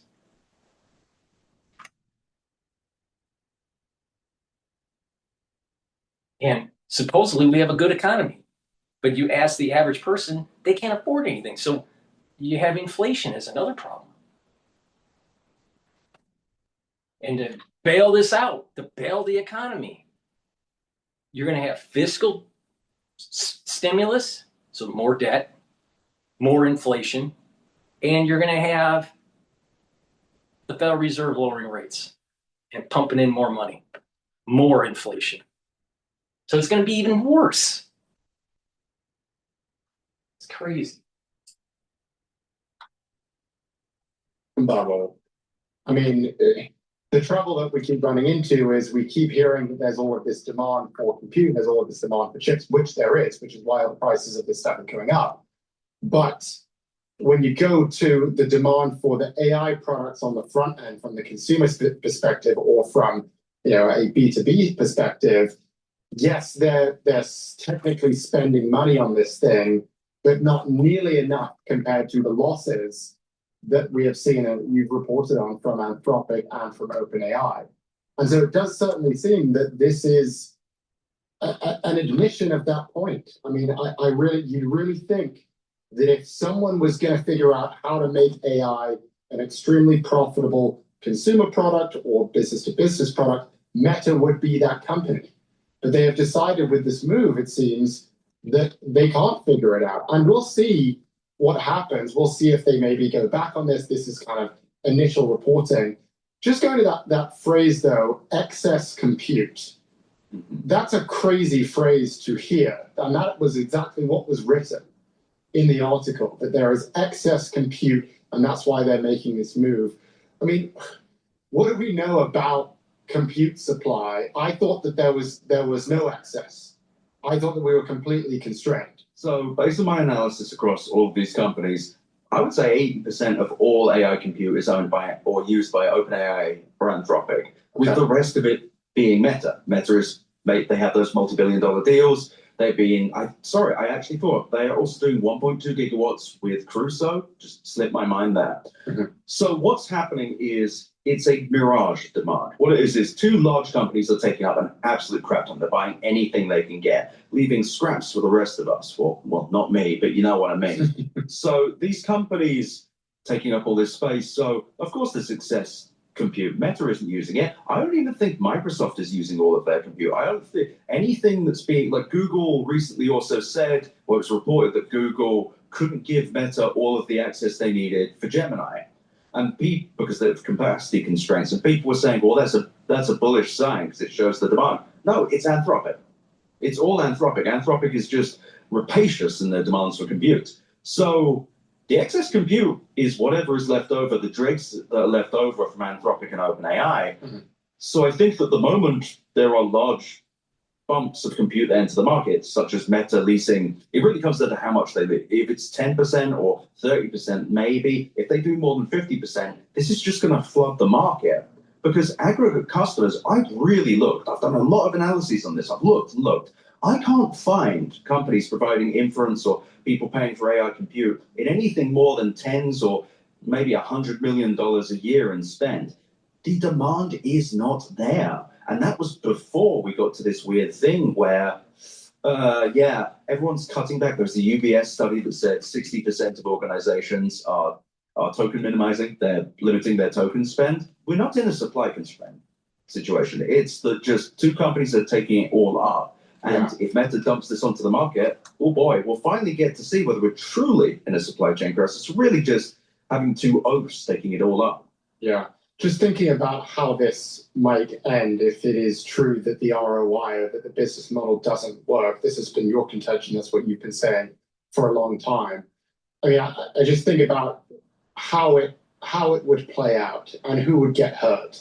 Clearly, if you're spending hundreds of billions of dollars on CapEx to build out the data centers, and it turns out that the ROI isn't as large as we thought down the chain, then that's going to hurt for you, but you might figure out a way to monetize those data centers eventually. That's sort of the question. The companies for whom this will really hurt, clearly in my view, it's the companies that are offering the AI product whose job is to do the difficult task of figuring out how to make more money than they spend on the AI and who have not proven their business models yet, and that would be OpenAI and Anthropic. And if those are the only two companies that are essentially buying up all of that compute, when you've done your analyses and tried to figure out who's buying this stuff, and it's just those two, it seems that those are the ones who get hurt at the end of the day in a very significant way. Would that be your view? I mean, everyone gets hurt. I think it's all of the construction firms. I think the construction firms underlying the data center. So I think there are going to be just a bunch of data centers that get built and never get used, which will be hellish for the private credit funds, which are backed by people's pensions and insurance annuities. I think it could open AI. And think about what was happening in the last 6 to 12 months. The FTC is stating that you no longer have to report every quarter. So you're not going to be able to see this in the business data until after the fact. So the Trump administration is trying to hide this crap. You have companies asking for a bailout from the government by being a part of a sovereign wealth fund. And you have a big push for ETFs in private credit and private equity. So they're trying to shift the risk to the average person. They're shifting the risk to other investors, shifting the risk to the government, trying to hide what's going to be happening. What does that sound like? Shifting the risk. Privatizing the gains, shifting the risk. Socializing the risks. That's like Lehman. There's a little bit of a Lehman and there's a little bit of a almost Enron with the circular financing crap that's going on with a business model that is not working. Revenues are lower than expenses. There's no chance of ever finding a large customer base to be able to justify the build out of these data centers. Harvard Business School is going to be doing business cases on this. It's a little bit like Enron with the circular finance, but with Enron, they were doing special vehicle entities, SVEs. They weren't even real businesses. They were just moving money. These are real businesses, just not profitable, and nor will they be profitable. So it's a little bit like Enron with the circular financing. And there's this element of socializing risks. Well, that's like Lehman. Oh, just shift it. See, what's his name? Both of them are Ed. Both of their names are Ed. So Ed on the left, he is like, well, it's only going to affect Anthropic and OpenAI, these types of companies. Maybe Meta, maybe NVIDIA. But the rest of the economy will be okay. No, we're all tied at the hip here. It's going to take the whole market down. There's going to be a 40 to 70% chance, or 40 to 60% chance of a severe decline in the S&P 500 of 25%. And that's going to happen. That could happen in 2027. A 40 to 60% chance. It's going to take down everybody.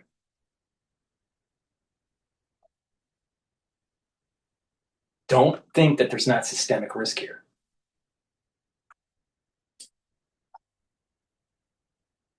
Anthropic will be able to find the compute they need, but then they will run out of money, and then that will leave all of this compute sitting fallow.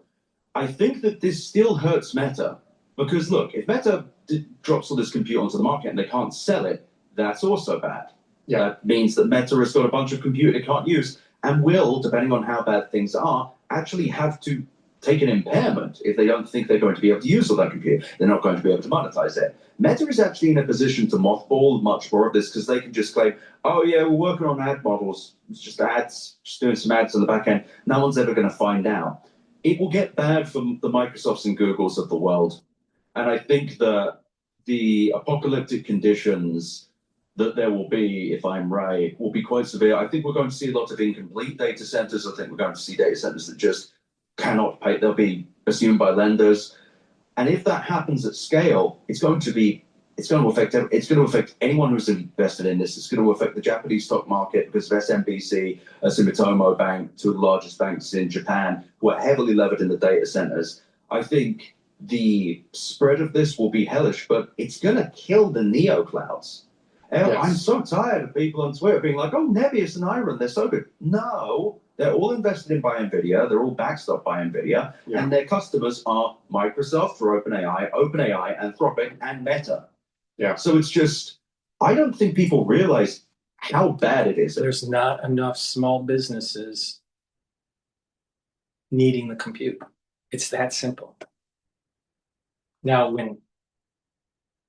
when there's mass destruction in this industry, if the server farms stay in business, they will have to lower their prices so low that maybe companies like OpenAI and Anthropic, where they're not trillion-dollar companies, they're maybe $100 million companies. And they have a revenue structure that allows for a 30% margin compared to their costs. But it's just not there. It doesn't even come close. There has to be mass destruction of this industry. It's gonna be pretty. Right. I'm not even saying that this is not a bit. This is just, if the demand is not there, there is allegedly over 100 gigawatts of compute capacity under construction. Yeah. If we can only sell 6 gigawatts, if there's only demand for 6, and that demand is mostly coming from 2 unprofitable companies that pretty much only make money because of a hype cycle and also subsidizing a lot of their products, what does that look like in the future? It looks like a disaster. And unlike the dot-com bubble, there is no useful infrastructure here. AI GPUs do not have other monetizable use cases anywhere near even a fraction of what's being promised of AI. Final question for you before I let you go. Some news has occurred since I last had you, specifically OpenAI reportedly delaying their IPO. I have a tinfoil hat theory that the reason they did that is because of you, specifically the financials that you leaked on OpenAI and kind of the shitstorm that caused. Reactions to OpenAI apparently not going to go public in 2026 anymore. Rat-a-tat-tat. That's what happens when people see your stinky numbers. I'm serious. My tinfoil hat theory is that OpenAI's numbers in their S1 differed from mine. I don't mean fraudulently, just to be clear. They just presented them in a different gap variant, or they just didn't show all of them. I also think that just there was a very large, loud discussion of the numbers. I don't know. I imagine because the whole reason that they delayed per the Times that they say was their advisors wanted to get $1 trillion valuation and they couldn't. That's very bad because Right, exactly. they lost valuation. What it is that they created a company and they think, and they created a company, they've invested in it, and their take on this must be at a certain amount. And they're not looking at what's the real value of the corporation. They're just throwing a number out there and saying, that's what we want. And not looking at what's the real value. The real value is actually negative.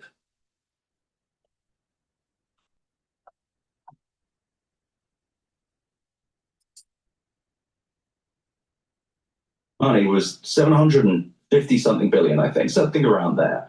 Yeah, So you think you just like one little step. Yeah. Like a 30% premium. That shouldn't be a huge ask unless, of course, bankers looked at this and said, mate, that's not worth 700 or even 500 billion, which kind of lines up with something. From a few weeks ago, SoftBank tried to get a margin loan in which they used all of their OpenAI shares, which on paper are worth over $100 billion, as collateral, a $6 billion loan, and the banks would not give it to them. That probably suggests that banks might have some issues. Now think about it. If OpenAI is 13 billion in revenue, let's just say 10 times revenue. Well, that's only 130 billion. It doesn't even come close to a trillion. Or even if you give it 20 times. See the point? It doesn't even come close to $1 trillion company.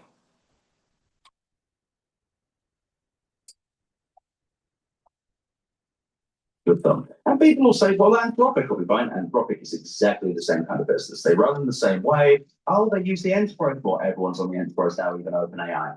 So my reaction here is, I don't think the future is going to be better for these companies to list at. And I think that this is, I don't know if OpenAI ever goes public now. Maybe they will. Maybe they slop this thing out there. Maybe they find a weird way in. But I don't know. If they want $1 trillion, it's very clear that valuation isn't realistic, at least at this point in time.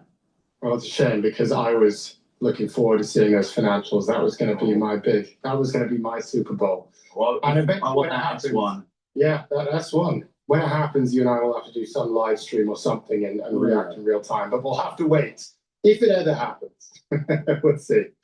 Ed Zittrain is the author of the Where's Your Ed At newsletter and host of the Better Offline podcast. Ed, appreciate your time. Thank you.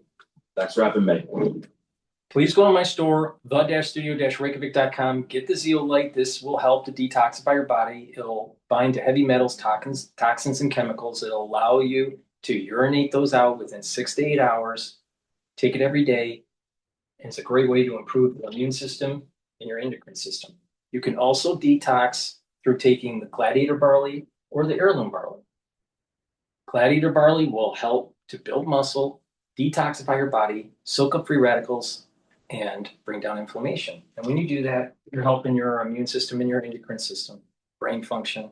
You'll be able to recover after a workout. Heirloom barley is very similar to the gladiator barley, except it doesn't focus on building muscle. It just focuses on the detoxification, bringing down inflammation, soaking up free radicals. And again, that's really important to help slow down the aging process. So please go to my store and get the barley or get the zeolite, or you can stack them. Please go to my store, the-studio-reykjavik.com. All right.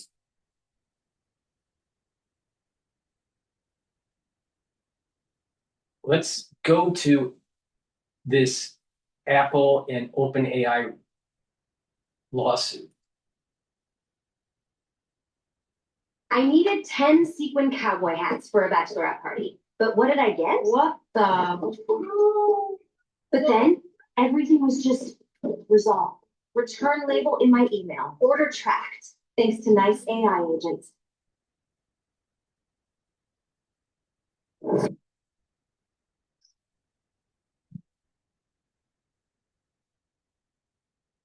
What hours in the day?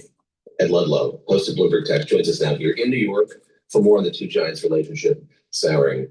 This is kind of a window into what you've talked so much about, this war for talent in Silicon Valley right now, centering on AI. Yeah. Interesting to mention those names: Tan, Johnny Ive, legends kind of Apple's hardware operation, have been brought over to OpenAI to work on new products there. What does this story say about that broader fight that's taking place? Well, I mean, this is a big story, and I would say probably actually as much about Silicon Valley's look to the future of hardware as much as it is the people. You know, if you think about the landscape of Apple and Meta as examples, trying to work out how people, consumers, use AI through different device form factors. The smartphone is what we mostly use, but glasses are coming in. People have tried pins. That's kind of the underlying layer of the story, which is interesting. But in terms of Apple versus OpenAI, the sort of full economic and litigating might of Apple against OpenAI, it's very serious.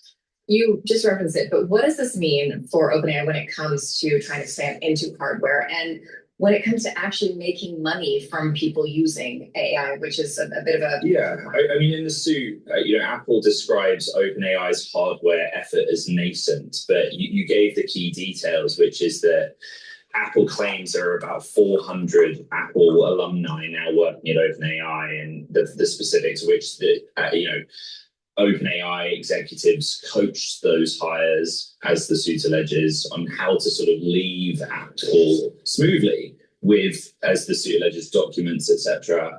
We don't know much about the form factor or where OpenAI is at with its device progress, but the backstory is very much bigger than that. A couple of years ago, the company started working together on software for the iPhone, integrating OpenAI's AI technology in Siri. Then Johnny Ive struck up a relationship with Apple and with OpenAI, and it's kind of soured from there. The net result, well, we don't know. Yeah, there's kind of with friends like you who needs friends quality to all of this. But what is the status of the kind of business relationship or partnership between these two companies?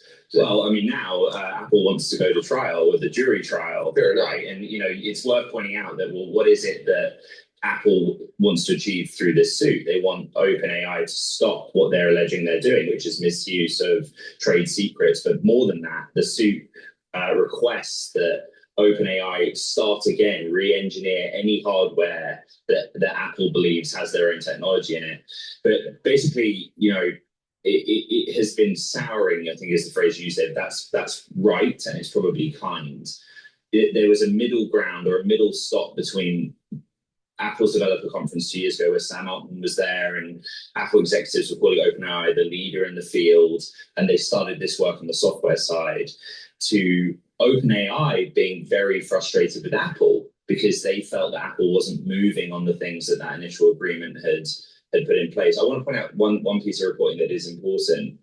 Apple had made an attempt to get OpenAI to change this behavior outside of court and basically cease and desist.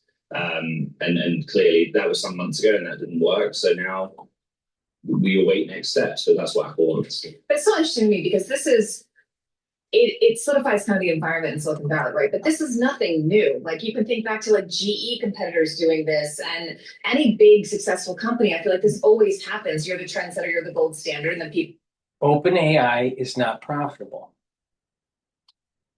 And they need a device that they may be able to sell the device and have a subscription to the device to get some revenues.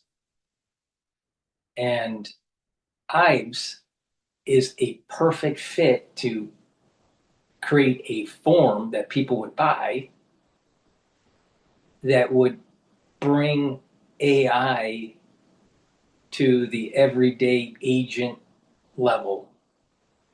So you're walking around, right? And Apple is positioned the best in any company to merge that software, hardware component than OpenAI. And what's happening here is OpenAI is trying to get what is Apple really developing in-house so we can get to market and compete. It's very similar to the stealing of the operating system, where Microsoft stole the operating system from Apple. So Apple is a little concerned about this because there's a historical precedence. Also, Google stole information about what was going on with devices like the iPad and the iPhone. So I think Apple should sue. And OpenAI needs to fail. It needs to fail.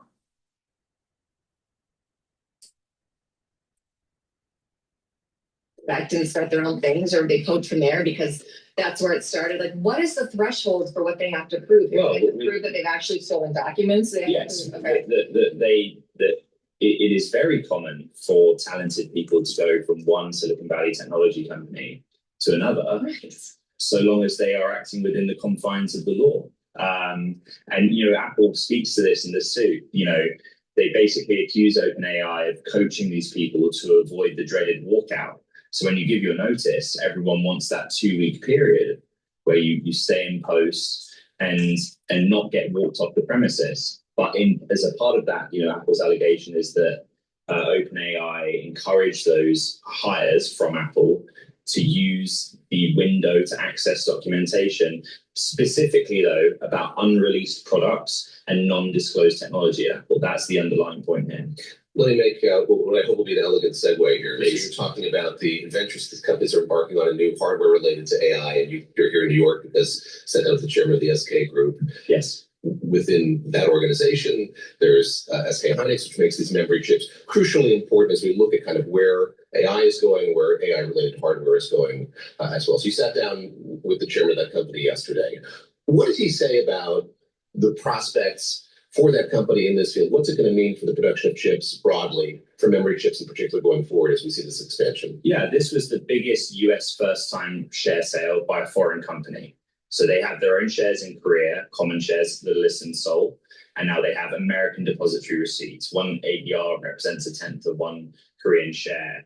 but it set records. They raised money for a reason. They need to build more capacity for memory chips that go into consumer electronics, like Apple makes with the iPhone, but more critically in the AI age, high bandwidth memory, which is lots of layers of DRAM memory into data centers. And the biggest takeaway for me from that is, despite their best efforts and being on the hook for hundreds of billions of dollars, they say their supply may never catch up with the growing demand. That's crazy to me. Here's also, the companies are talking about how it's kind of cyclical demand, which also was confusing to me because I feel like, well, that's what I mean. Like right now, it seems like there is just demand. So historically, memory chips are boom and bust. When there is great demand for consumer electronics, the memory chip companies ramp up capacity and people tend to have stockpiles. Then when consumer electronics demand falls away because of an economic cycle or it's just not in vogue, sometimes those memory chip makers have been, oh no, now what do we do with all these big factories we've built and no one wants any memory chips? So they try to avoid that. Is the AI era different where the data center demand for memory is sort of more linear and keeps going? And they would say, yes, it is. A fascinating moment when he brought up the concept of memory as a service. So we think of memory as a commodity of these chips, and you teased a bit out of him in that regard. Later on, I was filling in for Ed on the show yesterday in Bloomberg Tech yesterday. Thank you. Professor, thank you. No, you're welcome. All right, you need to be here for this. At UCLA, he was really pioneering memory work. He said, this is the next frontier. Explain what it is and sort of how that stands to change the way that we think about the compute that goes into AI. Honestly, I don't know. He kind of did it of his own volition. But, in the world of AI, when you think about AI workloads, so not training AI models, but running them, inference, you don't sort of necessarily as an everyday consumer or even a software company, any company that's using AI say, okay, I better go out and buy myself lots of chips to run this AI stuff. You rent cloud computing capacity from Amazon or Microsoft, Google, etc. And I think what he was basically saying is, instead of us selling the memory chips, kind of avoiding that boom and bust cycle, why don't we just rent out the memory capacity? Now, I think there's a lot of questions about how that would work in practice. And, I tried to say to him, how would that work in practice? It's been really interesting because the Korean press has really picked this up and run with it. It's an interesting idea, potentially higher margin. We don't know, but, that is the direction that computing is going in, and that's exciting. Yeah. And we also have some sound from your interview because the chairman said he had big plans for the US. So. Yes. The SK already investing at more than $35 billion in the US side. My plan is at a much bigger number. So bigger than 30. Much bigger than 35. So much bigger than.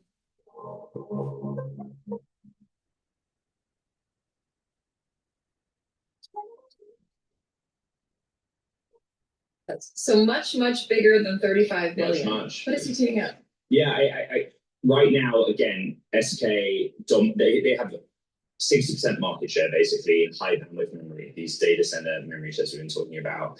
In Korea, they've committed hundreds of billions of US dollars to expand their domestic capacity, Here in the US, across SK Group, to date, 35 billion. So they raised $26.5 billion selling US listed shares. Kind of seems like nothing in the grand scheme of things. But this is where the customers are, right? NVIDIA is the biggest driver of HBM adoption.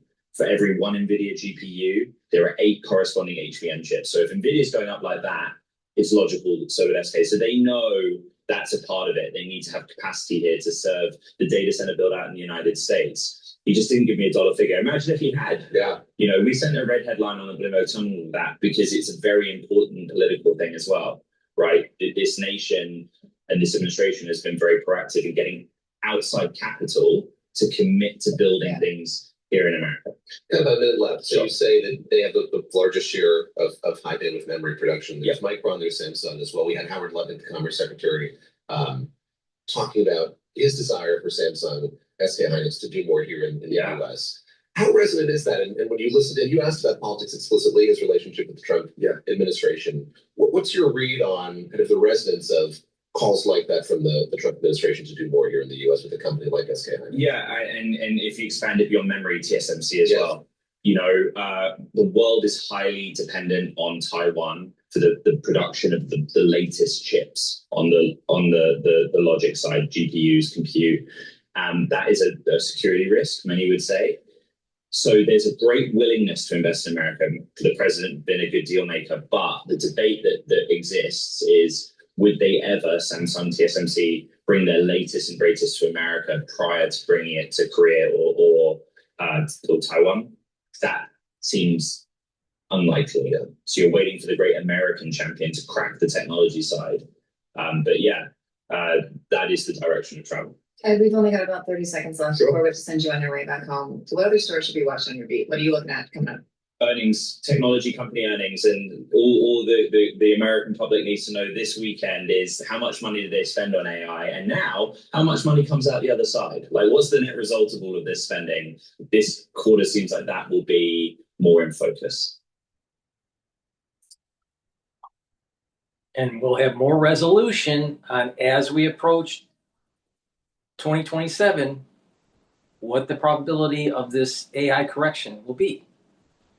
Now, like I said, at this moment in time, there's a 40 to 60% chance of a 25 to 30% S&P 500 decline in 2027 because of the AI bubble. There's a 15 to 20% decline. What was the probability for mild decline? Mild decline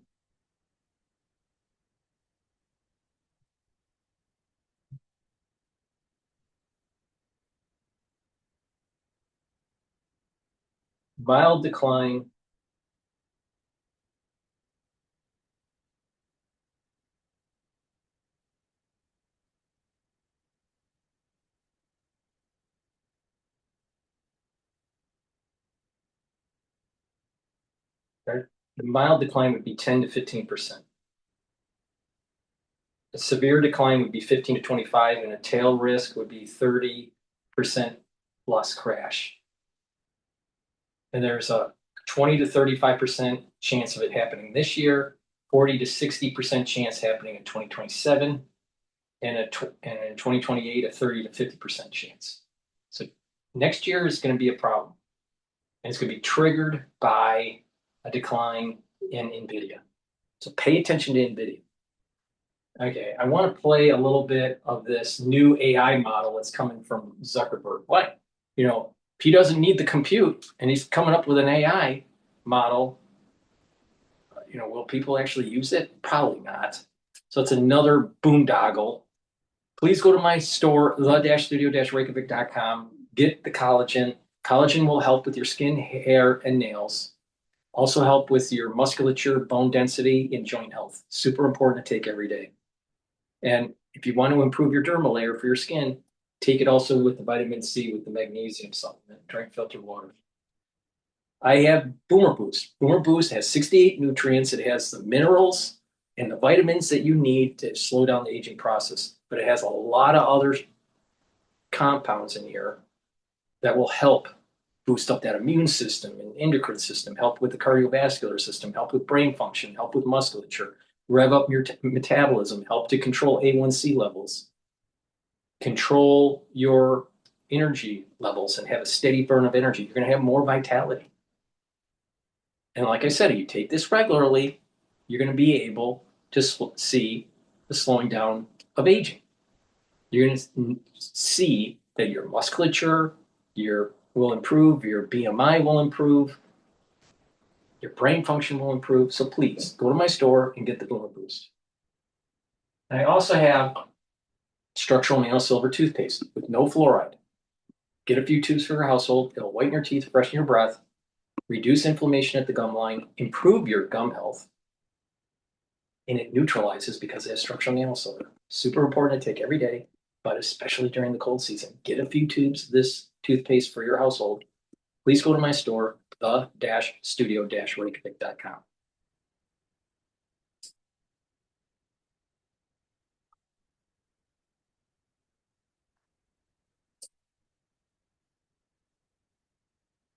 CEO Mark Zuckerberg told Bloomberg News that Spark 1.1 includes a new paid tier for developers. Well, let's get more on this now with Bloomberg's Kurt Wagner, who spoke with Zuckerberg. Kurt, give us some of the finer details. What did Mark tell you? Yeah, I mean, this is a model that is an updated MuseSpark. MuseSpark was already out. This is MuseSpark 1.1 is mentioned. But I think the big thing here is that for the very first time, they're going to, sell access to this model to businesses and developers. They have that API that we've sort of been waiting for, that a lot of the other AI companies already offer. And so this is People are using Facebook less often. They're concerned about revenues. They're coming out with all these products to make sure you're plugged into their company so they can sell ads or data about you to advertisers. And here's another revenue stream. Zuckerberg has wasted so much money of Facebook. It's amazing. The shareholders should just throw them out. direct revenue stream for them. And, one of the things that we spent a lot of time talking about when I chatted with Zuckerberg was the pricing and the fact that he really wants to go cheap on the pricing. One, because he thinks the competitors are too expensive. Two, because he's trying to get this model into as many hands as possible. And the cheaper he does that, the cheaper he makes it, the more likely that is to happen. So this is very much a classic meta strategy, make things as cheap as possible for as much distribution as possible. So on one hand, they have this new way of generating revenue with this AI model. And Kurt, you and the team also learning earlier in the month that they're also now setting up a cloud business too to sell AI compute. How much of this is just trying to escape this trap that Meta is in with its shares now into a bear market about can you get a return on investment that all the spending and CapEx that Meta is currently undergoing? I think this has been the biggest concern from investors over certainly the last 6 months is, hey, you're spending aggressively, you're making these big commitments, you're doing the things on paper that AI companies should be doing. But what is the plan to make all that back? And so that was a real concern a few months ago when they reported first quarter earnings. Since then, we've seen them come out with a consumer subscription for their AI chatbot. They're charging for AI agents. They're building, setting the framework internally for a potential cloud enterprise business. Maybe they're even going to sell some of the compute that they've accumulated. So they're really, setting up all of these various businesses around AI that didn't exist just 2, 3, 4 months ago. And if you're an investor, you have to be saying at the very least, okay, we know where the company plans to get some of that investment back, which was not necessarily as clear at the beginning of the year. Yeah, it didn't seem like the likes of Zuckerberg ever cared that much about where shares were trading, but Meta has really had a terrible run, you have to say, Kurt. What did he say about that? Well, he essentially asked him about morale at the company and said, look, you did these big layoffs, a lot of internal restructuring with AI, and he kind of just chalked it up to times of change. There is going to be disruption when you have a technology as big, powerful, and influential as AI sort of come into the mix. And they are using AI in a way that they weren't 6 months ago. Their engineers are using it to build products and app features. They're obviously trying to adjust the human side of the business to match the technological side of the business. So you kind of just chalk that up to, hey, this is what happens in times of disruption. But I do think it's hard to ignore not only the stock price, but what that does to morale inside the company. We've certainly seen reports and heard rumblings from employees that things are not great there. But a strong business and a good stock price usually fixes a lot of that stuff. Well, it wasn't really that long ago, Kurt, just quickly here that Meta was paying top dollar for AI engineers. How is the race and the competition for talent currently unfolding? I think that it's still going to be competitive. We see people jumping from, OpenAI to Anthropic to Meta to Google. Like we see this sort of musical chairs of AI talent. I do think they're more settled than they were. Obviously, last year they were building this new lab essentially from scratch. So they had to go out and spend aggressively on all these people. They have the leadership in place with Alexander Wang there. So I don't think they're doing quite as much of that as they were. But I think there's always going to be a bit of a musical chairs with the talent, just because it is so unique and the people with those skill sets are so in demand still. So I don't think we're seeing quite the eye-popping prices we saw last summer, but I think there's still a lot of interest there if you have that skill set.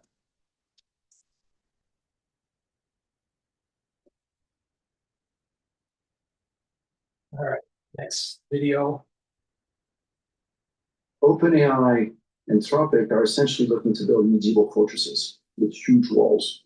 They say, come into our fortress and you'll be safe here. To the Goldman Sachs of this world and the JP Morgans, etc. All right, let's listen into. There are two types of economies, AI and everything else.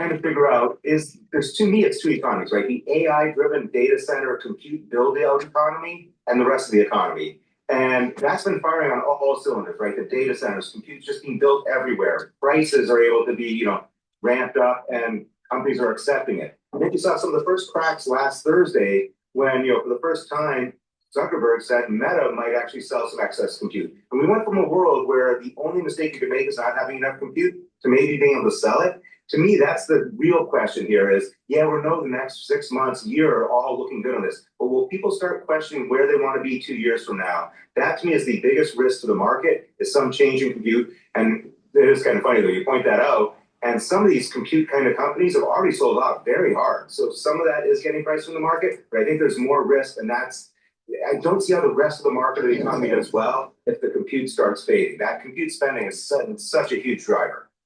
So, Peter, we're going to come into, as Jess mentioned, kind of the earnings season here. Boy, the first quarter earnings were so good, and that arguably was what's been driving this market all year. What are your expectations for the second quarter? One, I think because we just went through such a quarter where everything was so good, people looked at it. And it's funny, you just talked about the idiosyncratic risk, right? What I did notice is the earnings were so driven by a handful of companies, right? If you look at the index level earnings, they're awesome. But strip away those companies, the rest did not look as good. So again, I think it's going to be harder to win through the earnings game. I think people are becoming, a little bit, hey, we're back at, record valuations. We need to see this. It was 2 weeks ago, the one company, I believe it was Micron, did give clear indication that they have orders locked in for years to come. I think that's what's going to be need to be done, right? It's not just this quarter's earnings. It's really going to be, what have you sold next year? What are you selling 2 years from now? And how certain are you that those sales are coming through? And again, it's going to be very driven by compute, I think. And toward the end of the month, as we were talking, not only the Federal Reserve decision, but it comes the same week as a lot of those big tech earnings as well, and the hyperscalers. What are you expecting to hear from them when it comes to that AI spending and CapEx? And how do you think markets could potentially react, to your point, when you're looking ahead to the future here?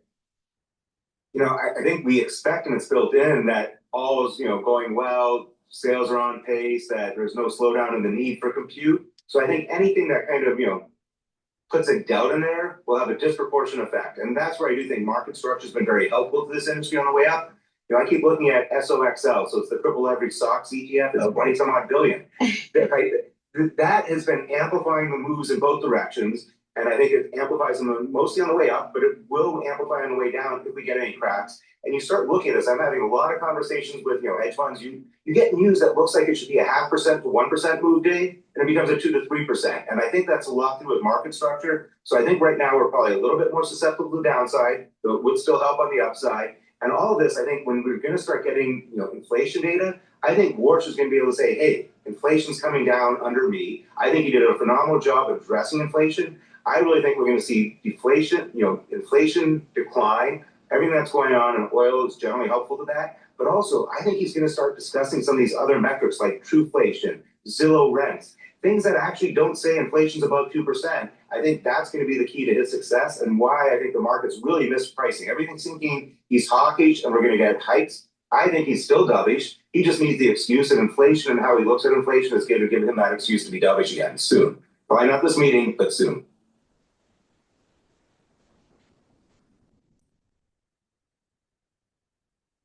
Please go to my store, the-studio-reykjavik.com, and get the Renew or the tube form of structural nanosilver gel. Use either one the same way. You can use it as a topical, daily topical. You can put it on a cut. It'll help to heal the cut quicker.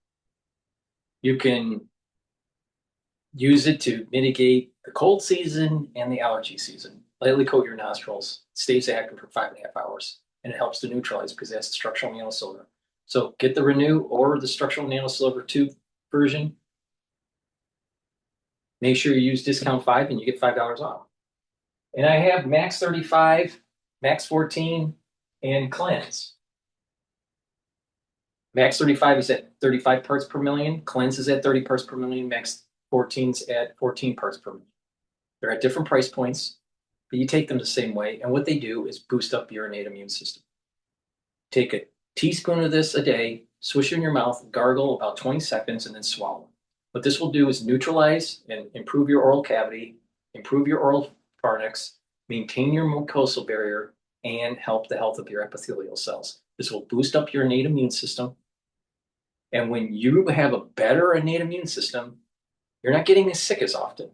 You can do this to fight the cold season and also the allergy season. It'll help to neutralize allergens.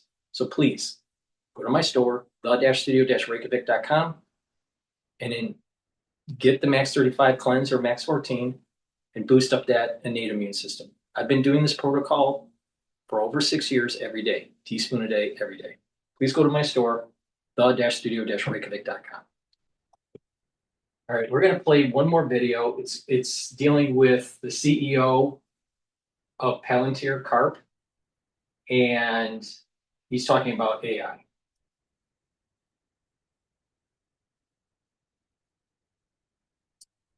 Now exclusively at the table, Alex Karp, Palantir's co-founder and CEO, and CNBC's Seema Modi, who covers Palantir, joins us and tell us about the deal with NVIDIA. There's so many things I think we all want to talk about, but let's get to the NVIDIA deal first. Because I have so much respect for NVIDIA and more, I'm going to try to keep it more adult than I usually do. But the truth is, if you want to know how this came together from my perspective, there's a lot of technical issues. Who controls the models? Who controls the weights? Who controls the value of your business? We're sitting on critical infrastructure across America, Ukraine, Israel. Everyone who uses LLMs on the battlefield runs on top of our oncology. And our clients are just, to say they're unhappy with the Frontier Labs is to say I'm welcome at the Berkeley faculty. It's like, there's just a level of discomfort and loss of trust that also made it really. Okay, unpack that. What do you mean by that? Well, so when you're using large language models, at this point, everyone technical realizes they're like a critical resource. To make them valuable in an enterprise like battlefield context or regulated context or manufacturing, you have to have what's called an application layer. And we have this thing called ontology that now everyone's copying. But de facto, it takes a large language model. It makes it safe and useful and precise. So safe because it doesn't touch your unlearning data, safe because it prevents the large language model from caching your data and replicating your business, safe because it doesn't transfer your IP of how to fight secret data, top secret data, or in a clinical context. So the general way these things were sold, and again, these people are, Sam and Dario, there's nothing more fun than debating Dario in private. So I'm not throwing shade at them, but something has gone completely wrong. And the basic view among enterprises in this country is I'm going to chillax and waste my time with tokens. I'm going to get no value, and they're going to get my IP. Now that sounds like shade. Okay. Oh, and not just shade, it sounds like you're saying these. No, sorry. This is reporting. Okay. And this is reporting that I've literally, against my own interest, called. These are like, I'm profiting from this, right? So the reality is, you may not like us at my former school, Harvard or Berkeley, but enterprises in this country trust and love us, especially ones that are involved in critical infrastructure, both public and private. Okay, so I want for those countries, we're coming up to July 4th. I want for us and our friends across the globe to have the very best tech resources. In fact, the whole secret of Palantir is the forward deployed model, the products that have been 5 years ahead. You've been with me for a long time. Everyone said FDEs were services. They said we don't even know what an ontology is. That's the only thing people talk about now. The secret was we delivered the best things for the warfighters. Those warfighters have serious trust issues, but it's not just the work vis-a-vis Frontier Labs.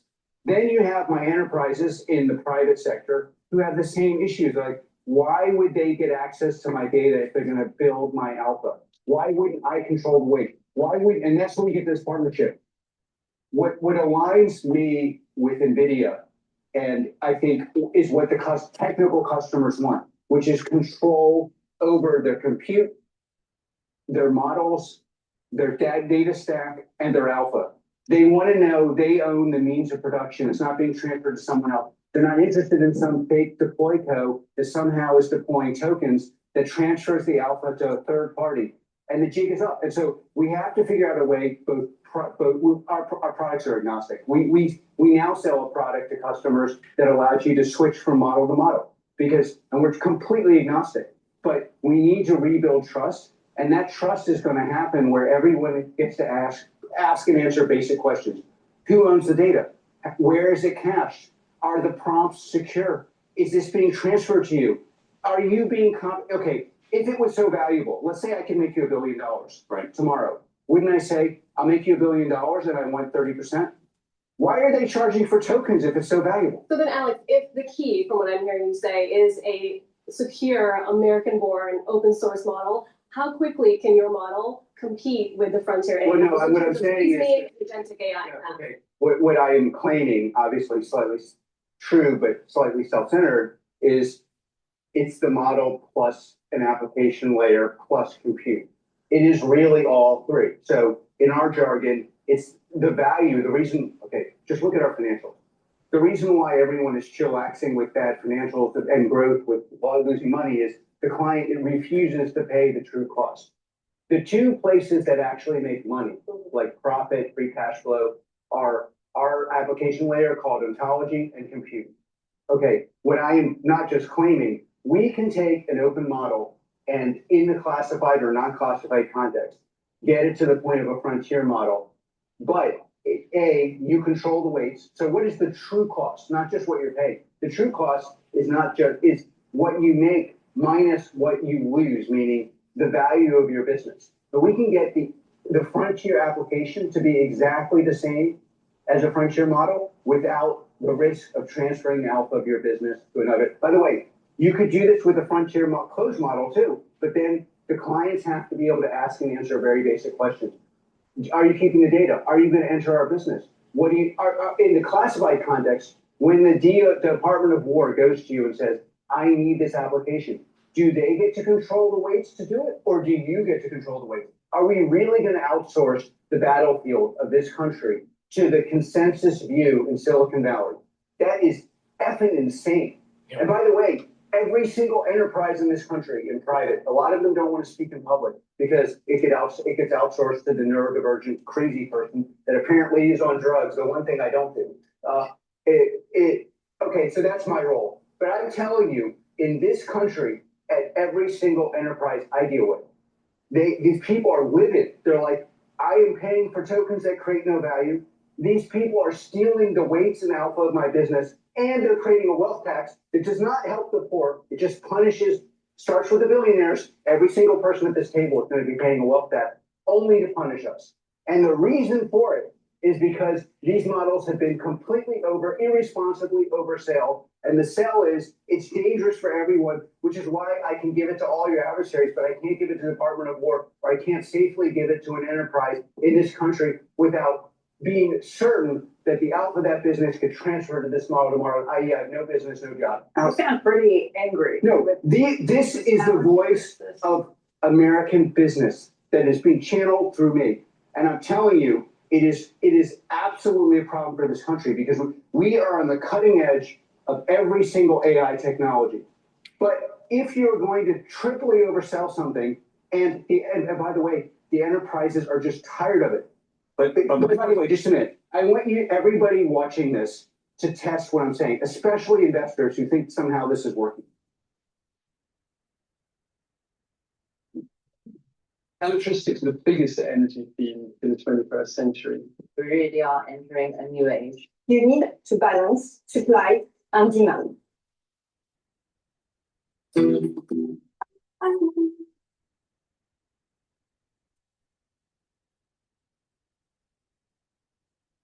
So that's my take on the AI infrastructure, what potentially could happen with the S&P 500 this year and next year. I'm concerned about 2027. There's a 40 to 60% chance of a decline. And that decline could be as bad as a 25 to 30% decline of the S&P 500. And it could be triggered by the failure of OpenAI or NVIDIA. And so pay attention to the news, pay attention to NVIDIA's investor meetings, what they release for their financials, pay attention to what's going on with OpenAI and their affordability. Can they pay their debt? But the dominoes potentially could start falling this year. But I don't think that the actual hit in the S&P 500 will happen until next year. I still have a long-term target of 7,800 for the S&P 500 to maybe 8,000, but I'm very concerned beyond that. We'll continue to be talking about this subject matter on a daily basis, but there seems to be problems with the overbuild out. And this desire by OpenAI to be $1 trillion company, yet they don't even have revenues that come even close to that. And the circular financing that's taking place within the industry. It's a little bit like Enron. It's a little bit like Lehman. So when this thing all blows up, there's going to be a major business case that HBS, Harvard Business School, will be doing on what went wrong. Please go to my store, the-studio-reykjavik.com. Thank you for listening and have a nice day.